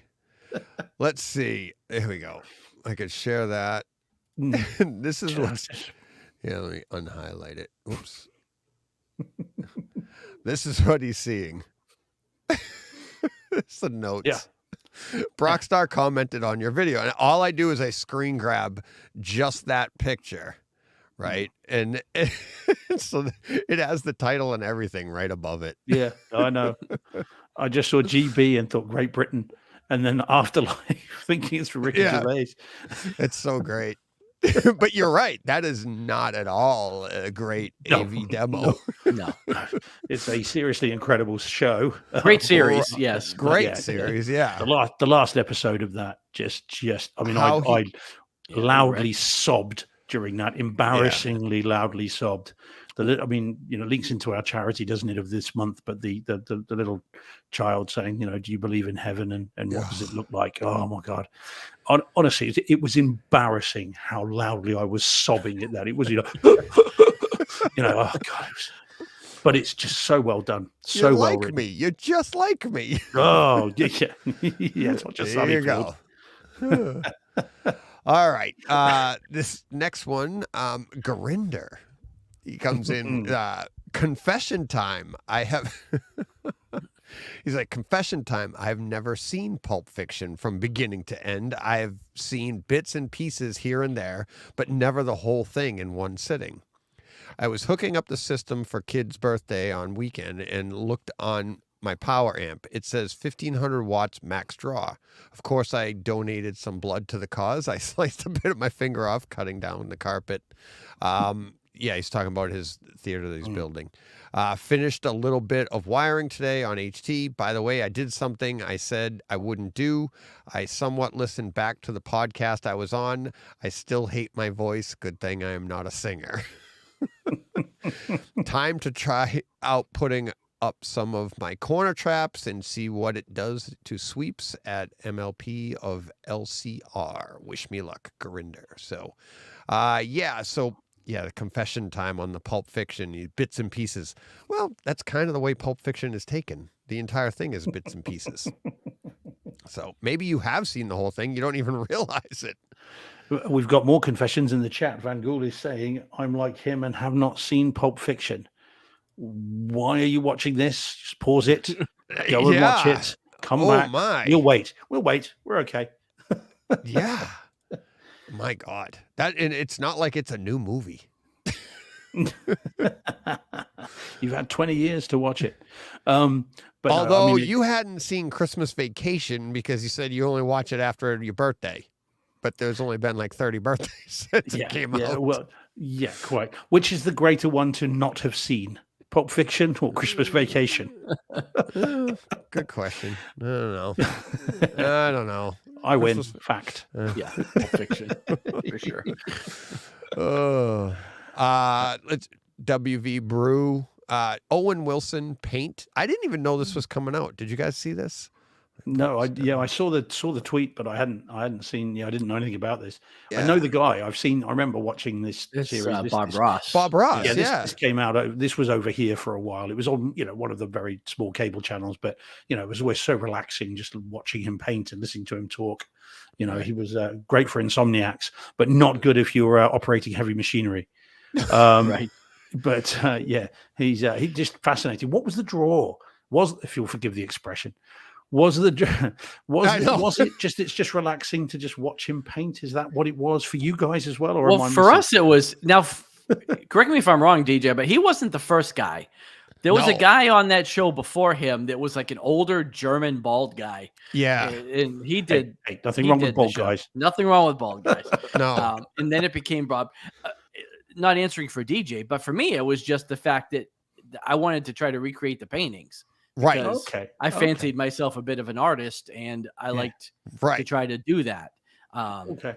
And so that's what it was for me. Like as a kid, his personality didn't really it didn't register Happy for me at all. littleness. Yeah, it was more just I liked watching the art portion of it. Although again, it's all just hotel lobby art, right? Like none of it's real art. Well, that's what I was going to get to. It's funny that WV sent this because literally when he sent this out, like within minutes of each other, I was having a conversation with Ara from HD guys, and him and his daughter or something, they're taking a Bob Ross class. And they're doing Bob Ross paintings. And he sent me his daughters and then his, and I'm looking at them, and his daughters are really good. His are a little like what I said to him. I'm like, you're pushing too hard on the brush, buddy. Right. It's like you got, and his daughters are like his daughter is highlighting the trees really nicely. Her knife work on the mountains is really good. Like where you barely putting the knife on the canvas, and it's like you could tell. And we had this problem too. We had to learn how to do this, but it's like, and when I say we used to do this, and John and I can talk about this, but when we were kids, we'd go into our art class and do this stuff, and Mr. McPhee, our teacher, would be like, stop it. And he'd be like, that's junk. It's not art. That's not art. He's like, and we would love it, but he'd turn these things out in like a half hour show. And that's what we wanted to do. Right. And we could do it. And we'd be like, remember asking him, can I get a spatula? No, because I know what you're going to do with it. And then try to do it in acrylic, and you can't because it dries too fast. So you have to do it in oil. And what was one of the R's like, he goes, yeah, we've got to get more, what's it called? White, not magic white, or what did they call it? I forget. Crush. No, no, it was blue. I don't remember what it was. Whatever it was, but it just all rang a bell, everything. But these two conversations are going on at the same time. And I get WV's tweet, at this. That's what I mean. I'm like, this is just hysterical. I didn't even know this movie was coming out. I didn't either. And honestly, I didn't even know that was a real thing. I thought it was just a meme. Yeah. Like I thought it was just a joke. I think it's real, right? Because I don't know. I can't really read. I can't read this. It's a little too small for me. Yeah. I thought it was just a joke. I think it's like a biopic. I think Maybe it is. I'd read somewhere about it, but I just figured it was not always my about choice, sort of though. Like, meditation and relaxing.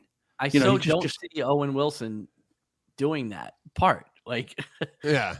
Yeah. I don't know. It doesn't feel might be a comedy. Maybe it's a maybe, but it it's feels like very part- miscast. The whole show was a comedy. Well, It was yeah. happy little trees. But the guy before him, like you said, they painted exactly the same way. Right, same was show. that It was still called. I formulaic- think it was called The Joy of Painting, even Yeah. before. Yeah. Bob Ross was just the second guy, I think. Yeah. Exactly. Yep. And it was So- PBS for us, which is Yeah. just public TV. No, I mean, I'm thinking it could be a great home theater experience, right? Good. All right, John, you want to take the next one? Yeah. Let's see. PK Hamu, 2005 home theater experience. Rocky 1, 2, and 3 and 4K. I do agree with Jason. Steve, F1 is a fantastic. Okay, do agree with Jason. Steve Statham, yeah. Statham. I don't know. No, F1 but is a he's calling him fantastic. Jason Statham. Okay, That's why he says it. Jason. Okay, is a fantastic show. It is encoded in Dolby Vision, and the day scenes are fabulous. Not sure whether your TV has Dolby Vision. Truly amazing how much each team principal goes through in running a team, and yet never lose their mind. But I also feel some private one-to-one conversations they are recording on camera, which at times feel scripted and could be an act of obligation for Netflix. Subwoofers truly breathe when the race starts. That's Drive to Survive he's talking about there. Yeah. Formula One Drive to Survive. Right. Yeah, I mean, my TV does have Dolby Vision, but I've often said I don't think it makes much difference. At least not on my TV. The contrast is so high on it that it didn't make much difference. And again, I remember having this conversation with Vincent Tio, who's like, Steve, it won't on your TV. Right. You don't really need it. It's for Right. it brings up lesser displays. Yours just doesn't need it. Because I remember being Bright, the Will Smith thing. Then we go back to the Oscars and the slap. And I remember being Bright on Dolby Vision and then non-Dolby and just being, I can't see the difference unless I looked really, really closely. You absolutely just doesn't matter.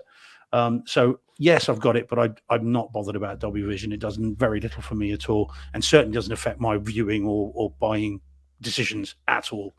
But yeah, no, it's a great series. It is good. I don't think it is scripted. I think it's quite the opposite. I mean, some of the stuff they say, including about Netflix, and blatantly, I can't imagine any streaming service saying, I've got a great idea. Have this scripted. Call us anything you like.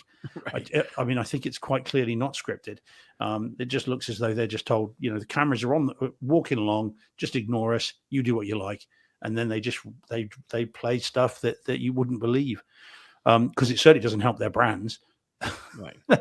So yeah, but it's a great show. It is really good and well worth watching. Cool. All right. Sorry about that. Let's see. The next one. Why don't you read the next one as well? It's also from Yes. PK. This is pretty. Yes. So say, yeah. Do you want to do that, John? Yeah. Go on. I can, yeah. It's because it's also from PK. PK here. I genuinely want to know: is there any movie which DJ didn't like? He is overflowing with so much optimism that he likes every movie in his theater. That's heights of optimism. Well, we all know how he feels about Speed. I like I, the uh, movie. I replied to this and I just said, ask him what he thought of Malignant. Yeah.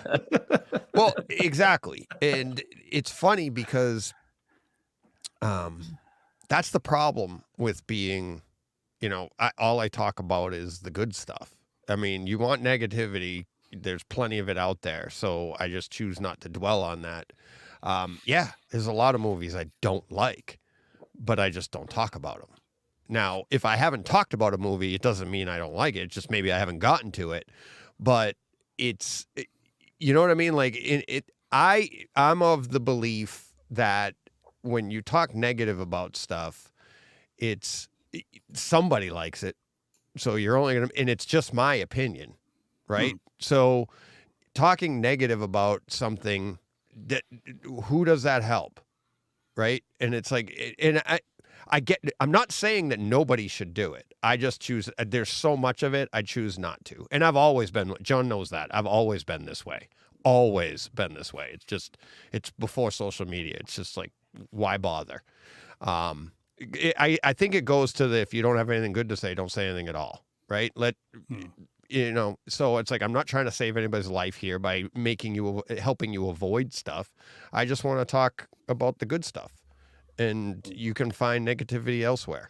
Right. And not to dissuade, I don't disagree with anything you're saying, but isn't all the good stuff you talk about just your opinion also? As well. Yes, absolutely. So Absolutely. I mean, your positive opinion is just as valid as your negative opinion, or your negative opinion is just as valid, right, as your positive opinion would be. If you're happy telling people what your opinions are of things you like, right, it shouldn't devalue your opinion of the things that you don't like. Now, whether you choose to talk about them or not is different, but you're saying it's just my opinion. That invalidates your positive opinions too, right? So, well, they're all, I mean, the validation comes from the beauty's in the eye of the beholder. If you want to devalue my opinion, I don't devalue my opinion, right? And I have my opinions in both directions. I don't devalue them. And people do. People have devalued my opinion personally in real life at work because I'm positive there as well. My boss used to call, when I worked for a different company, used to call me in all the time to talk to me because he's like, I know you're always going to give me the positive spin on something. Tell me what to see here. And I'm like, he knows that I know the negatives as well. He goes, but this is what's going on at work. What are we thinking here? And I'm like, well, this is boom, boom, boom, boom, and we'll get through it this way. And I'll put the positive on it, but I understand the negatives. The point is, yes, I don't devalue it. It's if you guys if people don't want to listen to me because I'm too positive, that's on them. And that's fine. I get that. But I don't want to put any more negativity. I don't choose to put any more negativity out there because I just don't. There. And the other part is, why would I want to say I said, Carl, you see Carl's comment? Yeah. DJ slams my opinions 24/7. But not directly. I don't talk to Carl and slam his opinions. They might not coincide with you as the listener and you're sitting there. It doesn't mean I'm not slamming your opinion. Your opinions are valid, right? Just I don't agree with it. But do you see what I mean? Like, look at Carl here. He's like, he slams my opinion 24/7. I've never said anything negative to him. Imagine if I had. But that's my point. It's like, by saying something negative, you're only going to make somebody upset. And I don't want to do that. If somebody gets upset about me being positive, well, that's on you. So and I'm not saying people shouldn't say negative opinions because that's how we find out some of the bad things out there. I read negative opinions and I'll avoid stuff if I trust that person's opinion. I just choose not to partake in that. Now, I'll tell you my go-to movie, the only movie I've ever returned, Judge Dredd. Bought it on Laserdisc and returned it that day. Just be very quick, Deej, because there might be people that don't know that's the Stallone version, not the Stallone Carl version. Urban one. Right. No, I love the Carl Urban one. That's called Dredd. The Stallone Judge Dredd is the only movie I've ever returned on Laserdisc, and he was nice enough to take it back. But yeah, no, I love that question though. That PK said that. People have asked me that before. I get that all the time. Is there anything you don't like? Yeah, there's a lot I don't like, but it's like I don't I don't choose to partake in letting everybody know. So there you go. Let's see, and like you said, if you like Malignant, I had to talk about that. It was on the show, and it's like it's a good film, damn it. You like it. But that made me uncomfortable. Like, oh crap, I gotta talk about this. All right. Let's see. I'll go through this one. Paul Hertz email. He says it's official. Transformers is a better film than The Godfather in DJ's home theater anyway. That is correct. He also said, I suppose if the sights and sounds are important, we could restrict we could restrict it to films with good disc releases, which would help narrow it down. Excuse me, talking about like the older movies and stuff. And that's the point. That was the point of this podcast: the sights, the sounds, the scenes, what we're doing in our theaters, and we've kind of expanded on that a little bit. But at the core of this podcast, anyways, it's about the home theater experience, and it's not a little less Siskel and Ebert and a little bit more about the technical stuff and the fun sights and sounds and scenes. So that's where I went with that. So, but yeah, people are getting that. So, and then this last one, I'll just click on Jack Leah tweet. Brightside HT at Legal Beagle OK. And John, sorry, I don't have him on Twitter. This is a Discord group here in Australia about home theater. I think you may enjoy it. Been listening to the show for over 6 months now, really enjoying it and learning heaps. So thanks, Jack. And I should add everybody's. I'm going to start adding everybody's Twitter into the show notes. Because we forget to say it here all the time. We should be saying it, but John's Twitter handle is at Arkham Comics with an X. Correct, John? That is correct. And but I will put all three of us into the show notes, and it'll show up in every show going forward. So, but yeah. So thanks, Jack. Appreciate listening, and I will also have this Discord link in the show notes as well. So. All right. That should do it for listener experiences. We want to just touch on the Disney article. It's in my notes. Oh, okay. Yeah, sorry. Yeah, should we you're okay. Should we just quickly talk about that just because it's been all over Twitter and it's been all over the interwebs this week. That's right. Sorry, buddy. Yeah, you're okay. It's in my show notes. I think whether you've taken it out or we've missed it. I've got it in mine too. So. Yeah, rather than summarize rather than read out the whole sort of article, which is someone else's and isn't fair, just to sort of summarize it. Essentially, it has become public knowledge, something that I was told a number of weeks ago. And again, I still don't want to say who, even though he outed himself on Twitter. But I don't want to necessarily say too much about it. So it looks as though we all know, obviously, Disney, the CEO changed. Bob Iger, isn't it, came back. And they have now realized something that a lot of us were thinking, which is that streaming is not paying the bills. And Disney have now looked at, and because Bob Iger, back when he was the CEO previously, was very much keen on physical media as a viable revenue stream.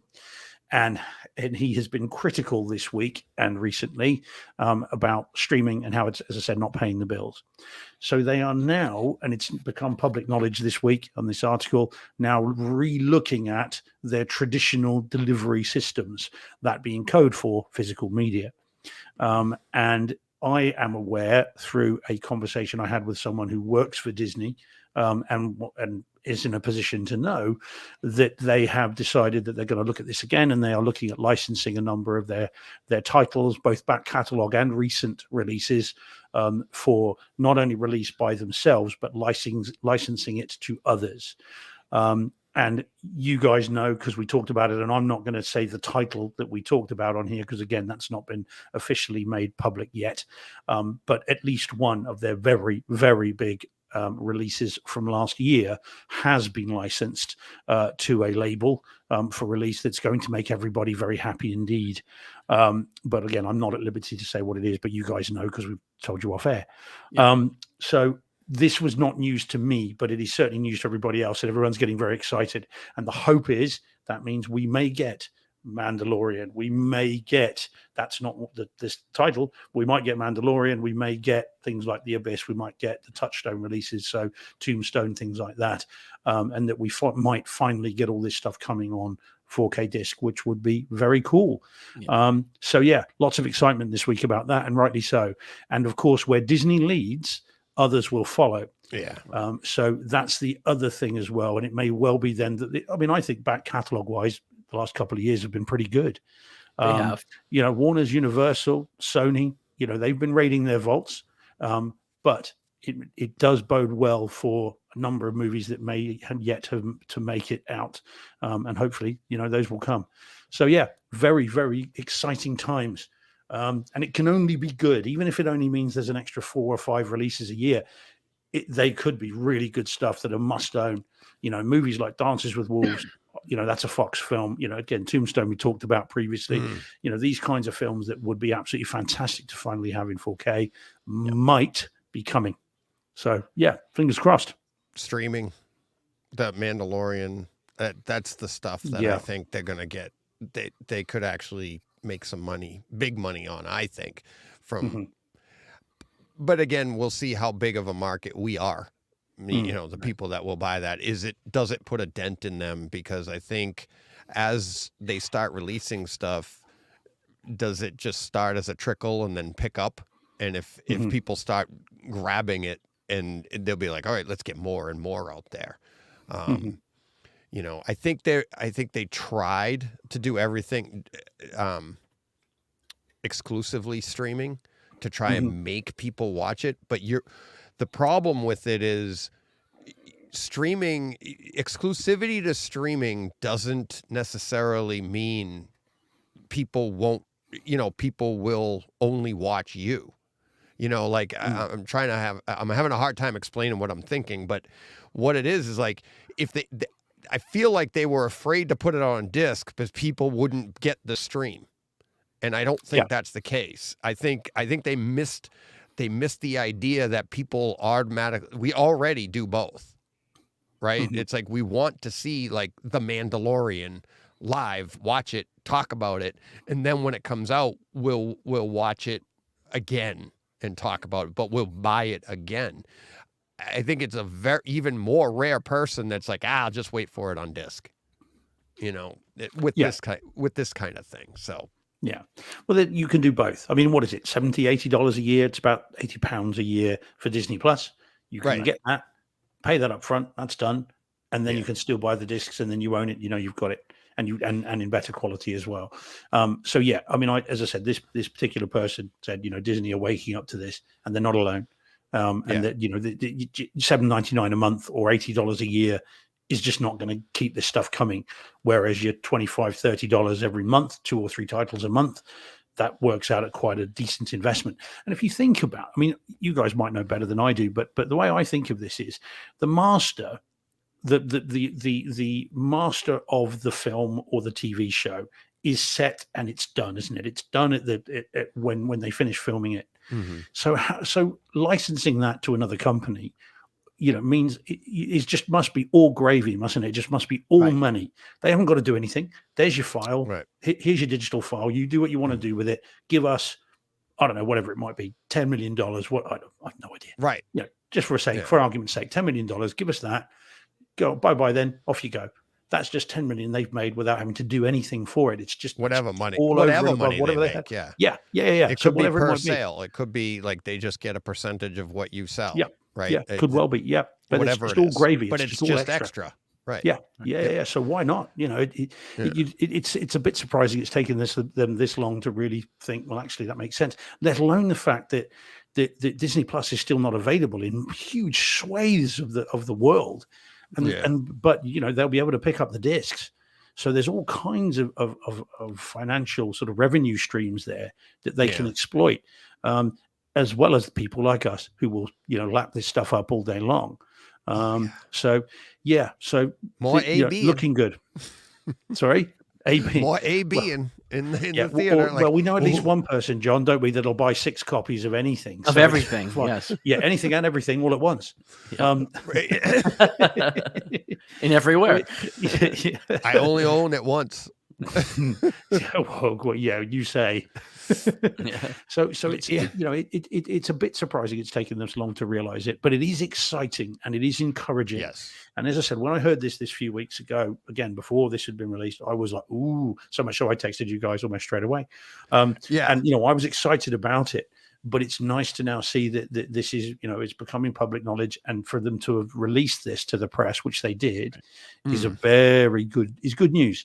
The only negative for me will be I'll then have to buy all the Marvel TV shows, and I'm sorry, I'm the one that doesn't like them in WandaVision, and I didn't like.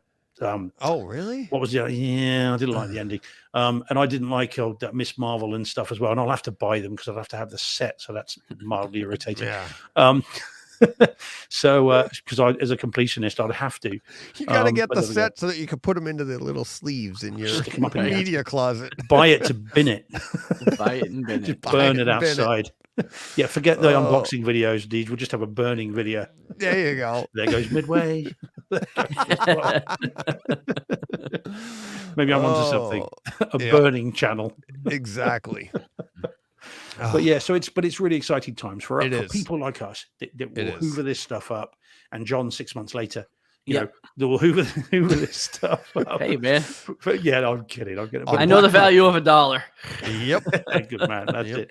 Or so it's great news. It's really exciting for us. Although, as I said, I still think physical media and 4K in particular has had a pretty good couple of years. Bearing in mind how niche it is, it's niche of the niche of the niche. 7% of home video buying. It's nothing really, but it's exciting for us, and that's good news. And so yeah, long may it continue. And as I said, hopefully others will follow suit. So we shall see. I'll buy Tombstone day one, though. I promise you that. Yeah. Oh yeah, Dances with Wolves, full price.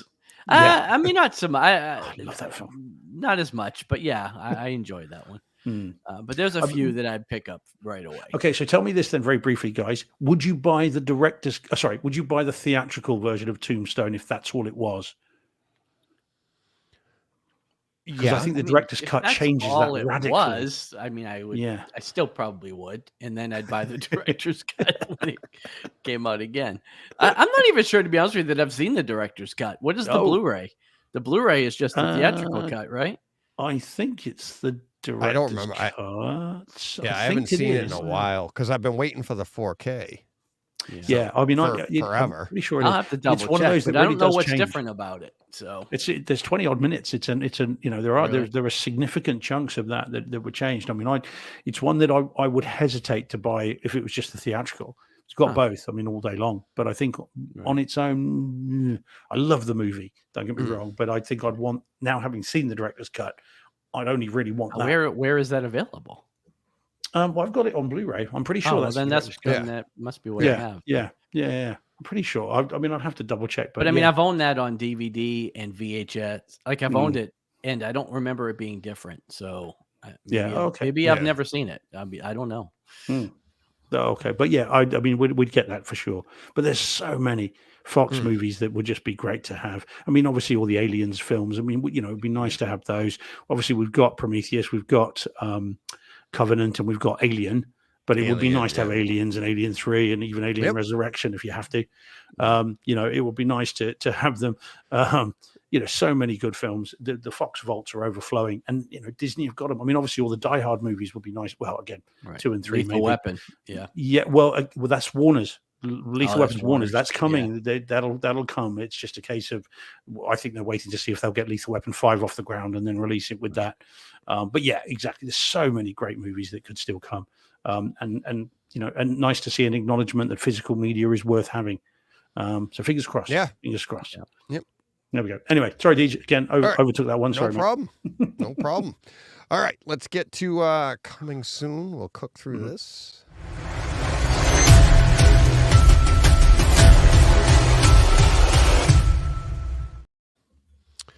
All right. Up first, we have Red Eye coming from, what's that? What year is that from? 2005. We have Red Eye. Then we have Dragon Slayer from 1981. That's the regular.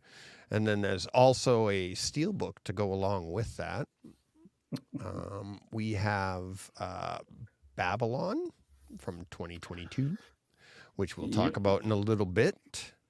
Looking forward to that. There's also a steelbook for that as well that I'll pull up in a minute. But we have Rocky IV, the standalone for that, the steelbook standalone for that. And then we have The Long Wait, which is from 1954. So let me see if I can find the Babylon Steelbook. Babylon Steelbook. Where did it go? Oh, I guess I don't have it in here. I thought I loaded it up. But yeah, there's a nice... that's the Babylon one. But we'll talk about that one later. But those are all coming out on Tuesday, March 21st. So check those out. Any of those interest you guys? Red Eye is a definite one for me. I'll be buying that. It's out here next week as well. That's a day one for me. I really like that film. That's great. Does look a bit from that picture. I've not seen that cover art. Rather reminds me of Titanic, and something else was going on during that. When Kate Winslet puts her hand on the glass of the car, something else is going on there than what's happening in that picture. Right. I was like, where are you going with this? Yeah, I'm just saying. Gotcha. Yeah. Oh, okay. But yeah, no, it's a good film. Have you guys seen it? Yes. I haven't seen that one, but I like Rachel McAdams and Cillian Murphy. Yeah, Wes Craven. Yeah, it's a a nice kind of real taut thriller. Yeah, it is. I enjoy that one. Yeah, it's good. Yeah, really well done film. Yeah, I think you'd enjoy that, Deej. It's worth picking up, that one. Okay. I will check it out. All right. That does it for that. We cooked along with that. That's good. So let's get to this week's Real HT Experience.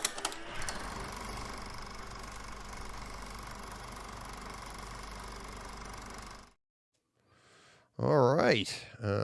Removing some from here. Steve, you want to open up with your first one? You're just going to cook along with us, right, John? You don't have anything? I don't have anything. No. I've seen a couple though, right? Yes. I just so we'll talk about nothing on my projector or in my theater. So okay. So we'll do the Last of Us then. You might have heard of it. And we've obviously talked about it. And are you up to date, John? By the way, have you done? I've seen it all. Yep. And I know you have, Deej, because yours is in your notes, isn't it? So, okay, so it's finished. And it finished exactly as the game does, which is really good. Very, very enjoyable. They stuck to the landing, I think. And I had real concerns about the last episode because it was only 45 minutes long. And boy, did they have a lot to cover in that time. Right. But they got through it okay. And interestingly, guys, now, John, you know what's coming next because I know you had it spoiled for you because of Facebook. I do, yes. Yeah. DJ, you don't, and I'm not going to spoil it. But suffice to say, what I thought was really interesting, and just very briefly, the action sequence at the end when Joel does what he does, and again, because there'll be lots of people that won't have seen it, and I'm not going to spoil that. But what was very interesting is the somber music playing when this shootout is going on, because that music is telling the audience that this is not a good thing. This is not saving someone. This is the start of darkness and pain. And I'm telling you, this is not a rescue. This is the beginning of bad things to come. And so I thought it was a really interesting thing. The temptation from the makers must have been, let's go all over it. Let's give it an action beat. Let's have rock music and shooting and blasting and let's go full Rambo. Right. But actually, it's not like that. It's actually very, very somber, and I think that's lovely. And that will, as I say, pay dividends when those that don't know what's coming see what's coming. Because this just is setting in train a motion of putting in train events. Now, in very, very broad strokes, is there a way that they don't do that? In what way? What they don't follow the games? You mean? Well, yeah. Is there a way for what I know is going to happen to not happen and still follow the story? No. Is that something that they'll do as what? Yeah. I'm 100%. What happens is the reason for the whole next game. I mean, it's right at the beginning, so they couldn't have the second game without this incident happening. Okay. Like I said, I know it's very broad strokes. Yeah, not quite. Yeah, but they love to change. Like TV shows are notorious for changing things. Yeah, and I don't know how much that can't be changed. You know what I mean? Yeah. So, They couldn't do the second game without this incident that's coming. Okay, They just couldn't all do right. it. I won't say anything else because I don't. Yeah, want no, I know, no, I know. But and again, and I think this music and the way they framed this and shot this thing makes it absolutely stone cold certain that what is going to happen is going to happen. So it's yeah. I thought it was great, and it ends exactly the same as the game. The dialogue at the end is identical. Oh, okay. So yeah, it's really, really good. Really enjoyed it. I can't comment on the home theater stuff because I haven't seen it. I noticed, by the way, Van Gould's put in the chat that something that I saw earlier today as well. Jordan Carpenter tweeted it out. Something we already know. It's getting a physical release. July, it looks like 17th of July, something like that. Yep. Yeah. So I mean, we'll all be picking that up, I'm sure. Yeah. So, but the only downside is apparently they're not going to start shooting the second season until the end of this year at the earliest. So we'll be waiting 2 years to see this.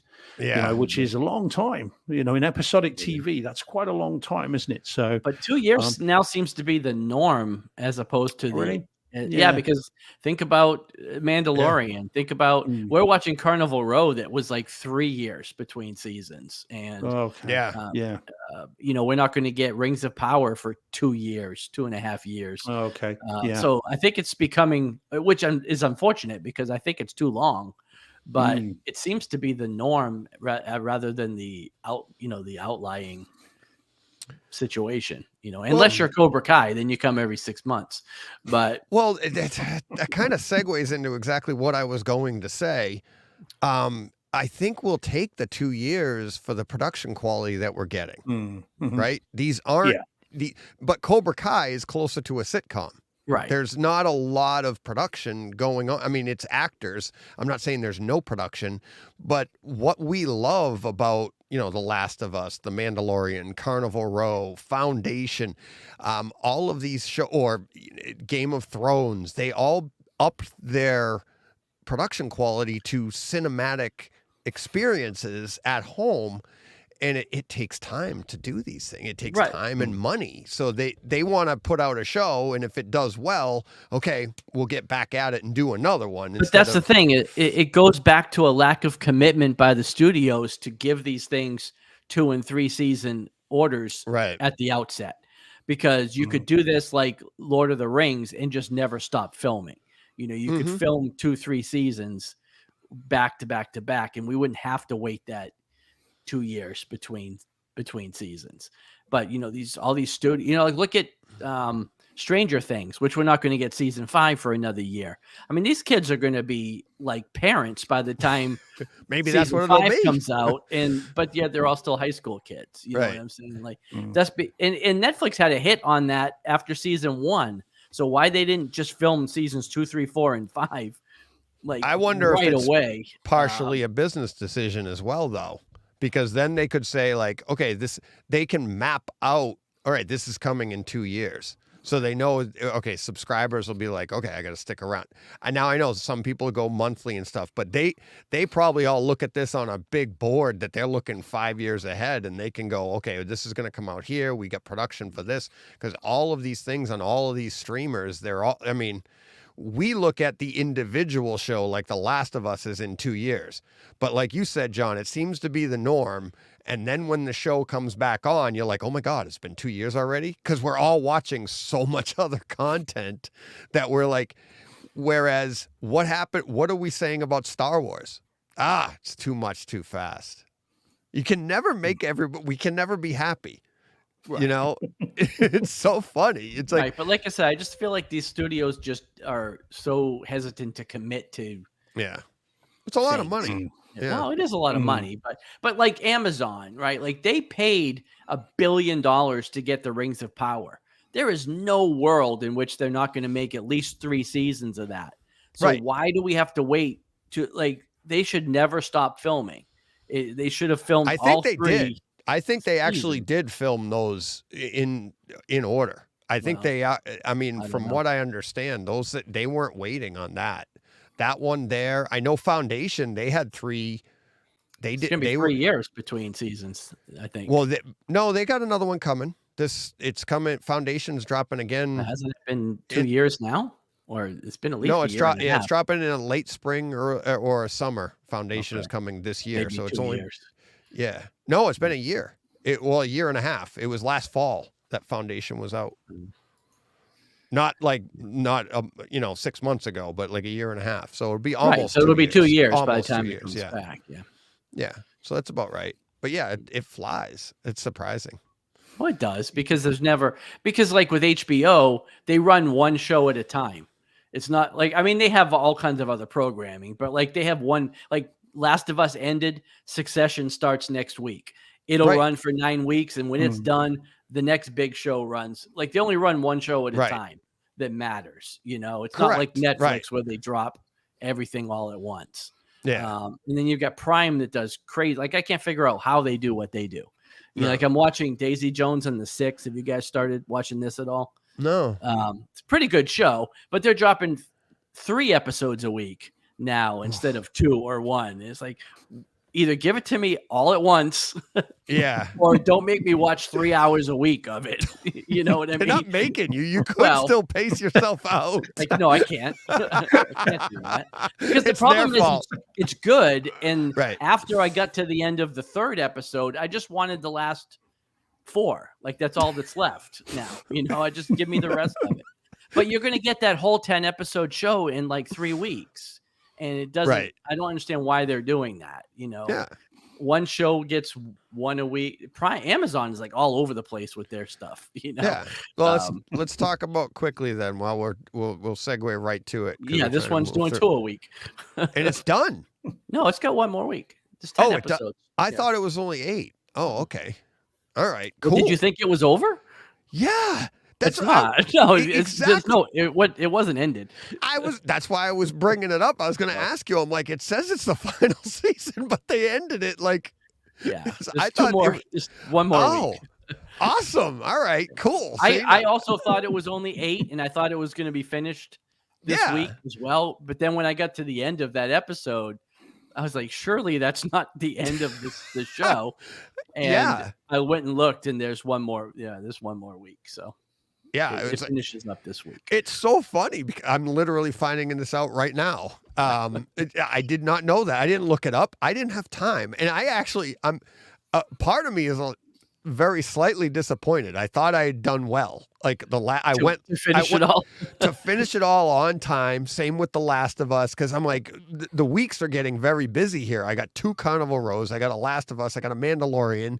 You know, I am watching The Bad Batch. I'm a little behind on that one, but I'm like trying to keep all these shows, and like I was like, all right, I finished Last of Us and Carnival Row, and I'm like, oh, my week feels so much lighter. I can watch some movies and stuff too. Maybe. Man, you got Ted Lasso tomorrow.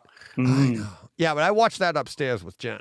That's Okay. different. I don't go down. I don't have to. Go I mean, down that's to the only theater. 30 minutes once a week. So Right. And that's Mm. one of those ones where you're like, you get upset when it's over and you're like, oh, now I got to wait a week for another half hour. Mm. Shrinking ends on Friday. I know that's another one. I Mm. love. Yep. Yep. That's a great one. Jen and I watch that as well. But yeah, so Carnival Row, again, what did you, I mean, you're getting it in your, I it I had to looks watch him. fantastic. Yeah, it looks great. I had Oh to my watch God. the last 4 episodes actually. I've watched in my bedroom. So no Yeah. surround sound or anything, but the picture it still looks fantastic. It's amazing. Yeah. And this is one of the reasons that I've been messing with my settings and just checking my settings, making sure I'm getting the most out of the bulb life that I have, and my brights are as bright as they can, because this has all those gradations, and it's just such a well produced, video wise, well produced show that, and that's not to say that the sound isn't. The sound is. It's amazing show. Really enjoying it, and now I'm really excited. I got 2 more to go. Yeah. So yeah, there you go. John and I can discuss the finale next week. I was like, this was a weird finale for a final. And season. I'll actually have those I'll be watching them in the theater, with the projector. So nice. Yeah. Nice. So, all right. not all to right, so- derail you too, but by the way, don't you have like 10 minutes left before I your got. hockey meeting? That's what, well, no, I've got. I can push it, so that's why I'm just trying to. Okay. But we'll make it. Don't worry. Hmm. We will make it. Let's see. So we did that. We did that. Why don't you go with your second one there? Yeah. Okay. So this is the end of the Rocky set. Rocky versus Drago, Rocky 4, the ultimate director's cut, as I've learned that's the title of it. So yeah, this is the end of that set. I haven't watched the theatrical version of Rocky 4 in 4K because I didn't have the time. So, but I have been looking forward to this for ages. Very pleased to report. It was very enjoyable indeed. Do I prefer it to the theatrical one? No, I don't think I do. Mm-hmm. But it's fascinating for those of us that know every line, every scene, every bit of the theatrical one. Watching this is absolutely riveting. I enjoyed every second of it. So I think it's great just seeing all these extra little nuances, little subtleties in the Apollo sort of fight earlier in the film, and then the final fight and the extra dialogue and the way in which it's coming out. I thought it was really, really interesting. So it's great to have, and I'm really glad I've seen it, and I'm going to watch it again in the not too distant future. So well worth seeing, well worth owning. John, I'm talking to you. I know. Hey, it's down to $46 now, so it's already dropped $20. So it's $46. It's at $46 on Amazon. Like I think $39.95 is my buy price. Just hovering over the hovering over cart. So very, very interesting. And again, if you're a fan of this film, you really need to get this disc because it's got both on it. Now, in terms of the 4K image quality, is very nice. Really good. I've got no timestamps for this. It's really, really good. It looks great. The white snow, when they get to Russia, all that stuff looks fantastic. The HDR really adds something to that. Again, all the details on the close-ups, the beads of sweat, all this stuff looks really, really good. And the music number, I Live in America, the James Brown music number has never looked brighter and better than in this. So it's really good. And the Neural X was great as well. So another winner for me on this set. I think this Rocky set is great. And as long as you watch it in the way which I talked about last week, then absolutely get this, enjoy it. Don't listen to the people on Twitter that are giving it all this stuff about, it's ruined it. It's the end of the world. It's not the experience I want. It's nonsense. It isn't the experience. Yeah. It's this movie. By the end of the movie, you don't feel the same way as you do when you watch the original Rocky 4. Yeah, it's right? all kinds of different inflections and different things. Yeah, it's great. Yeah, it's a different tone. I prefer the original. I mean, the original, when you're done, it's a music video and you want to run through a wall, right? Yeah. By the end of this one, you don't feel that way at all. It's it's more political. It's actually more of a film than the original one, right? Yeah. You know what I mean? Like it's more of it's got a more of a story to it. A couple of those scenes with Apollo in the they kind of use the same shot twice later on in the courtyard there or whatever in his yard. But it adds a different it's very, I want to say subtle, but it's not subtle. But it really is. It should be experienced, especially if you love the first one, and to go through this and knowing what you want to get out of it, and then at the end you go, "Where did all that hype go? What happened?" But it's still a good movie. It's a movie made by a more mature filmmaker than Stallone was back in the 80s. This is a movie made by someone looking back and trying to change the dynamics of this. I think that's why there's the ratio change as well. That was interesting too. As I said, I think this is him making a film that was not the film he wanted to make back then, but is the film that he would have made now had he shot this today. Right. If that makes sense. I know that sounds wrong, but it is definitely a more mature movie. Much more shades of grey, much more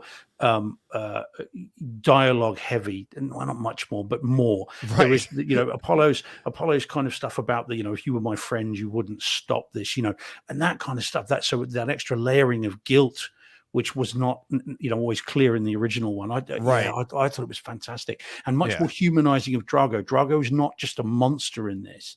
Yes. There are, and it doesn't mean there's much more dialogue. There's a bit more dialogue, but just the looks he gives Rocky during the fight, and those, he's much more human in this. What about brilliant? What about when he leaves and this wasn't in the original, when he leaves the press conference and Drago stands up and is looking at Rocky when they're talking about the Christmas fight, on Christmas Day, and they're like, we're leaving. And he gets up and he was kind of like, his expression and everything, it's from a distance, but his expression, he didn't say anything. It was just all his expression and looking at Rocky like, like I think he respected him. And, he didn't dismiss him the way everybody else was. And there was so much more to this that it, again, at the end, you're not like, where did that hype go? But it is. It's a different film, and it's amazing how they can manipulate you like that, which is that in itself makes it that interesting. So. Yeah, you can imagine film students studying these two and writing theses on the differences and the changes and what dramatic impact that has. Yeah, I thought it was great. I'm so glad to have both. It's really, really interesting. Everything I hoped I would get from this, I got. So yeah, great, really, really good. Cool. And again, a good home cinema experience as well. Yeah, absolutely. Let's see, what do we want to do next? Let's do Mandalorian. We all saw that. Yeah. All right, Steve, why don't you lead us off, because you didn't have as much fun with episode 1, episode 17. We all thought it was a little slower, but how did this one do for you? This was better. This was better. Yeah, definitely better in terms of the action, in terms of the pacing, in terms of the story. Some very foolish decisions made by Din Djarin in this. I'm just going to wander into this abandoned city and, where I've already been attacked, and I'm not going to make any precautions. I'm just going to walk right in and let's see what happens. I did think that was a bit odd. And that happens again and again, which is a bit strange. But much better. I really enjoyed it. I like some of the creative stuff in this as well. I like the robot. Did he remind you of Grievous, General Grievous? It did me. I was sort of watching it with the arms and the way he was moving. Made me think of General Grievous. Yeah, and I Joe actually said that. Yeah, I wondered whether it was going to turn out that he'd survived and that actually this was, Grievous's little creature left, just the eye. So that was interesting. No, I thought it was good, and I liked how it played out. Again, the story stuff not quite withstanding. It was good, much better, and it looked better too. I liked some of the HDR, and this was really nice. The video was good, the audio was good. Yeah, this was better for me. Yeah, John.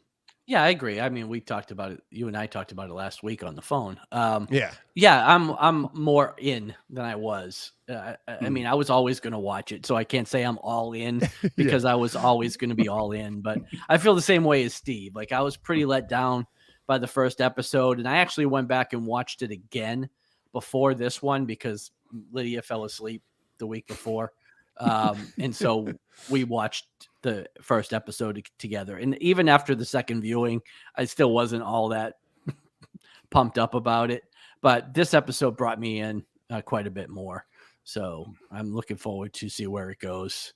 And like Steve said, some questionable decisions notwithstanding, but I thought the whole thing was excellent. So I agree. Like we said, it's like I'm fine with the story as it is, because I expect that it is going to get better. That's what I said last week. But home theater wise, like the underwater scenes and the picture quality, and like I said, this is the best The Mandalorian has looked picture wise. I mean, the contrast is just fantastic. Getting back to like the conversation I have with Mike Schramm on Tuesday, this is one of the shows that when I first got the Lumigen, I went back and watched the earlier episodes, and while it does improve it, you can still see season 1 of The Mandalorian just looks a little bit washed out compared to season 2 and now season 3. It's like each one, I feel like the contrast got better. And this one's like, it's just like Blu-ray quality. I mean, this is just really, really good. And just really enjoying it, and the sound as well. Again, like we were talking earlier, if this gets a physical release, I mean, how do you not own these things? They're just they're going to be so great. Yeah. I mean, because this one here, like I said, I'm like, it's just a great home theater experience. So if it gets a physical release, you got to buy them. You just got to. So at least I do. Oh yeah. I'll only buy it once though. Yeah. You say that. I think. Depends on how many different ways they offer it. True. Right. Yeah. Speaking of that, have you seen that I'm getting the information from listeners. People are forwarding to me. More and more people are talking about speakers in the floor. Oh yeah. Yeah. It's getting some hype. Like, where are we going next? The floor? It's like some people are sending me those every now and then. So it's pretty funny. I'm like, hey, okay. Yeah, it's only 2 years ago I talked about that. It was Tom Andrew and I were talking. The first time I was like, that's the next area we got to go. So, all right. What do we have next? What you want to do? Your number 4 there, Steve. Yeah. Okay. So this is my new thing, because what I'm intending to do is make sure. Cool. That's a new. Yeah, that's not poster picture I've seen. That's an interesting one. Because what I think I do. One, I like horror movies that not everybody else likes, and also I've got, because of where we are over here, I've got some below the line movies that not everyone would have heard of, and so this is what I'm trying to sort of look for, movies that are interesting that maybe people haven't seen, and this was the first one that I've been meaning to revisit. So this is The Girl with All the Gifts. Which is a British film from 2016. It is a post-apocalyptic, if there is such a thing. So I suppose it's always apocalyptic, isn't it? There's no such thing as a post-apocalyptic. So it's an apocalyptic rebuild film. Yeah, well, yeah. So an apocalyptic film. See if this sounds familiar. A fungus has grown and has taken over and killed a lot of people, who have then become zombies. And then this is about the survivors, and this is a should make a video game about that. They should, you know what, they should, they absolutely, and then they should turn that into a series. Yeah, exactly. So now, but bearing in mind though, this was made and released before the game, so I suppose who's copying who. But anyway, so very interesting film, British film, quite a low budget movie with Gemma Arterton, Paddy Considine, Glenn Close in it as well.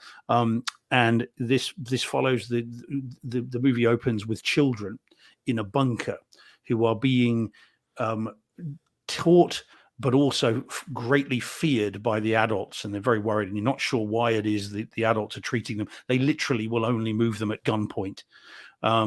And you're not quite sure why that is. And then as the story develops, it becomes apparent. But it's a very, very well done thriller stroke horror, really good film, and well worth seeing. If it's on Netflix over there, watch it, or whatever. If it's on a streaming service, give it a go. Failing that, I would recommend picking it up. It's a really good film. I watched it in Blu-ray, Neuralex upmixing, surprise. And it's got a very nice video transfer and a particularly good audio mix. So again, as I said, upmixed to Neuralex. I do have some timestamps here. We have an attack on the base where this is all taking place at 25 minutes, where you get lovely pans, you get movement, you get gunshots echoing all around, but you get vehicles that are sort of screaming past, so you get pans from left to right. You've got all kinds of distant echoes as the gunfire is rattling around, as well as the noises of these creatures and everything else. So that's very nice. At 1 hour bang on, you also get what I've titled a dog diversion. So where they're using a dog to basically cause these creatures, as I'll call them, to chase the dog so they can get away. And what happens is the dog runs around the side of a building, comes past the camera, and then all of these creatures are pursuing, and so they come round and then go right to the back of the room as well. So you get this lovely movement of sound from front to back as they run past, which is really good. And then lastly, at 1 hour and 24, I've titled this "You Need It More Than I Do," where a character is set upon in a grocery store. That's obviously, it's all smashed up, and he's set upon by these creatures. Again, I don't want to give too much away, but what is very cool about this is that the soldier falls to the floor, is on his back looking up, and these creatures are on top of the shelves, and you hear them, the noise come from floor level to the side walls and then up into the speakers above your listening position. And so you can hear them above you as he's on his back looking up. And it's a really clever sound effect, which would only be done by the Neural X, only pushing it up into the upper speakers. So it's really, really nice, and adds some sort of adds to the enjoyment of the film. So yeah, I really recommend this. This is well worth seeing. And again, probably a film many people won't have heard of. I don't suppose either of you guys have seen it or heard of it. No, heard of it. No, it is well worth seeing. And something that you'd be discussing for a while afterwards in terms of, again, what would you do, but the treatment of these kids, it's very, very interesting, and it does not have a Hollywood ending by any means. The ending's very unusual, so well worth digging out. It's one for you, John, I think, if not for you, Deej. It's available on you can get it on Amazon right now for $14.99. Okay, well, buy it new, $14.99. Yeah. Or maybe, I'm sorry, new from $14.54. But yeah, but $14.99. Pretty good. And that's Lionsgate Films. It's been out here since 2017 on Blu-ray. Yeah, there you go. So yeah, it's well worth seeing. It's one of those films people may not have heard of, but it's good. It's really good. And especially if you finished House of the Dragon and you want to see more Paddy Considine, who I've met by the way, and he's a very nice guy. And so if you want more Paddy Considine, or you finish The Last of Us and you want some more fungal creature zombies. movies, Fungal. then this is for you. Fungal fun. Fungal fun. There Yeah, you go. I There you go. collect with spores, fungals. molds, and fungus. There you go. Yeah. Sounds like fun. All right. All righty. Let's see. What do I want to do here? I'm going to skip a couple of the ones that, they're repeats anyways. But let's do this one because this will be quick because I don't think a lot of people, neither of you have seen Babylon yet, right? Not yet. No, I've heard not good things. Same. Really? What did you hear? Yeah. Steve, what did you hear? That it's overwrought, that it's too long, and that it's rubbish. Oh my God. That's what I'd heard. Yeah. I mean, I love the cast, but I heard oh bad, my God. I heard bad things. It is long, but by the end of it, if you love like the history of movies or even the idea of it, okay, the ending to this, I was just like, I got chills. I was like, after it was awesome. It's over the top. It is everything that that's why it's Babylon, right? Everything is extravagant. Everything is over the top. It is adult. I'm surprised it's rated R. I mean, a lot of they go like, this is opening type scene, not as soon as the cameras roll is it this, but it's like literally 2 minutes in and it's like a scene out of Caligula. But like what you're seeing on the screen right now, what you've seen in the commercials and all the trailers and stuff, that's kind of the opening scene. It's just everything's over the top. But then it's the story of acting and movie making and behind the scenes and stuff. Now, the home theater experience, absolutely amazing. It blew me away, the HDR, because what they utilize here is, so like when they're shooting a scene and that you're supposed to be behind the scenes, this takes place in the 1920s, and they're shooting a scene and everything is vibrant and everything is like just, larger than life, the colors and everything. And then they'll go and cut and everything gets washed out. Like your screen just goes, they're like, now you're just looking and it looks normal. But there's one particular scene, probably 15 minutes into the movie, where you come into the set, which is out in like the desert area, and there's a bunch of sets going on, and you see how they film movies or their portrayal of filming movies in the 1920s. The sets were vibrant. Like, so but you could still see the background of like the desert type area, and that's washed out. You got to see it to understand what I'm talking about. It's amazing. The music in this is absolutely amazing. It's like the horns, a lot of horn music, the jazz music type, but there's the horns, the drums, all around you. It's awesome. I was like engrossed the entire 3 hours just sitting there for the home theater part. Then you get into the movie making part, and then what it's like to be an actor, what it's like for these characters, what's going on. There's a great scene with Brad Pitt and I forget the woman's name. She's on your screen right now. She's all the way to the right there. What's her name? Oh, sorry, not Margot Robbie. Sorry, not Margot Robbie. Jean yeah. Smart. That's Jean Smart there? Okay. She summarizes everything for Brad Pitt's character in this, and it's an awesome scene. And then you get to the ending, and everything just like gets summarized for you, and it's that's when I got the chills. It was just, I had a lot of fun with this, but it's long, it's over the top, it's crazy at times, but I really enjoyed it. And home theater wise, I feel like picture and sound wise, it's almost a must own. It's that good. To me, I had a blast with it. So, but I know a lot of people haven't seen it. It's just out. But I recommend it for picture alone. But then you add the sound in there too. It's fantastic. So I saw a shot on Twitter of from it where someone's walking along the side of a whatever you call it, a studio thing, a backlot, and as they're walking along in the background, there is a billboard for House of the Dragon. Oh, really? Yeah, That's through awesome. the trees. There's That's a tiny awesome. little billboard. Yeah. That's hysterical. Probably. But you got to see some stuff in here. It's pretty good. I bet you I know that scene too. But yeah, I think it's great. I had a blast with it. So if you get to see it, let me know. Okay. What you think. All right. What do you want to go with? Well, shall I skip to number 6, Deej? Because 5 is only a screener anyway, and there's not much to say about it. Let's wrap up. I was going to wrap up with that one. Yeah. So Okay. We'll so do you want me to do 5? Yeah. Do your number 5. There Okay. we go. So nice and quickly then. So Scream 6, which I saw on a screener this week. It came out in the cinemas here last weekend. Yeah. Perfect. What I've heard. Yeah, There you go. Yeah, that was quick, wasn't it? No, it's a I'm a big Scream fan, as you guys will know. Really like Scream 1, really like Scream 2, Scream 3 and 4. 5 is we really enjoyed it. I thought it was really good. I know you're holding it for Halloween, aren't you, Deej? Scream 5.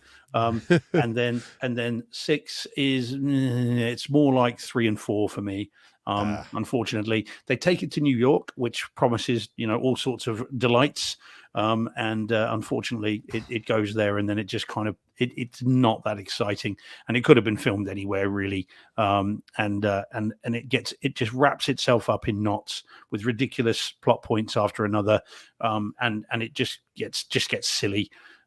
People get stabbed, and then the next minute they are fine, and they've been repeatedly stabbed and virtually disemboweled, and yet the next scene they're okay and walking around and running around.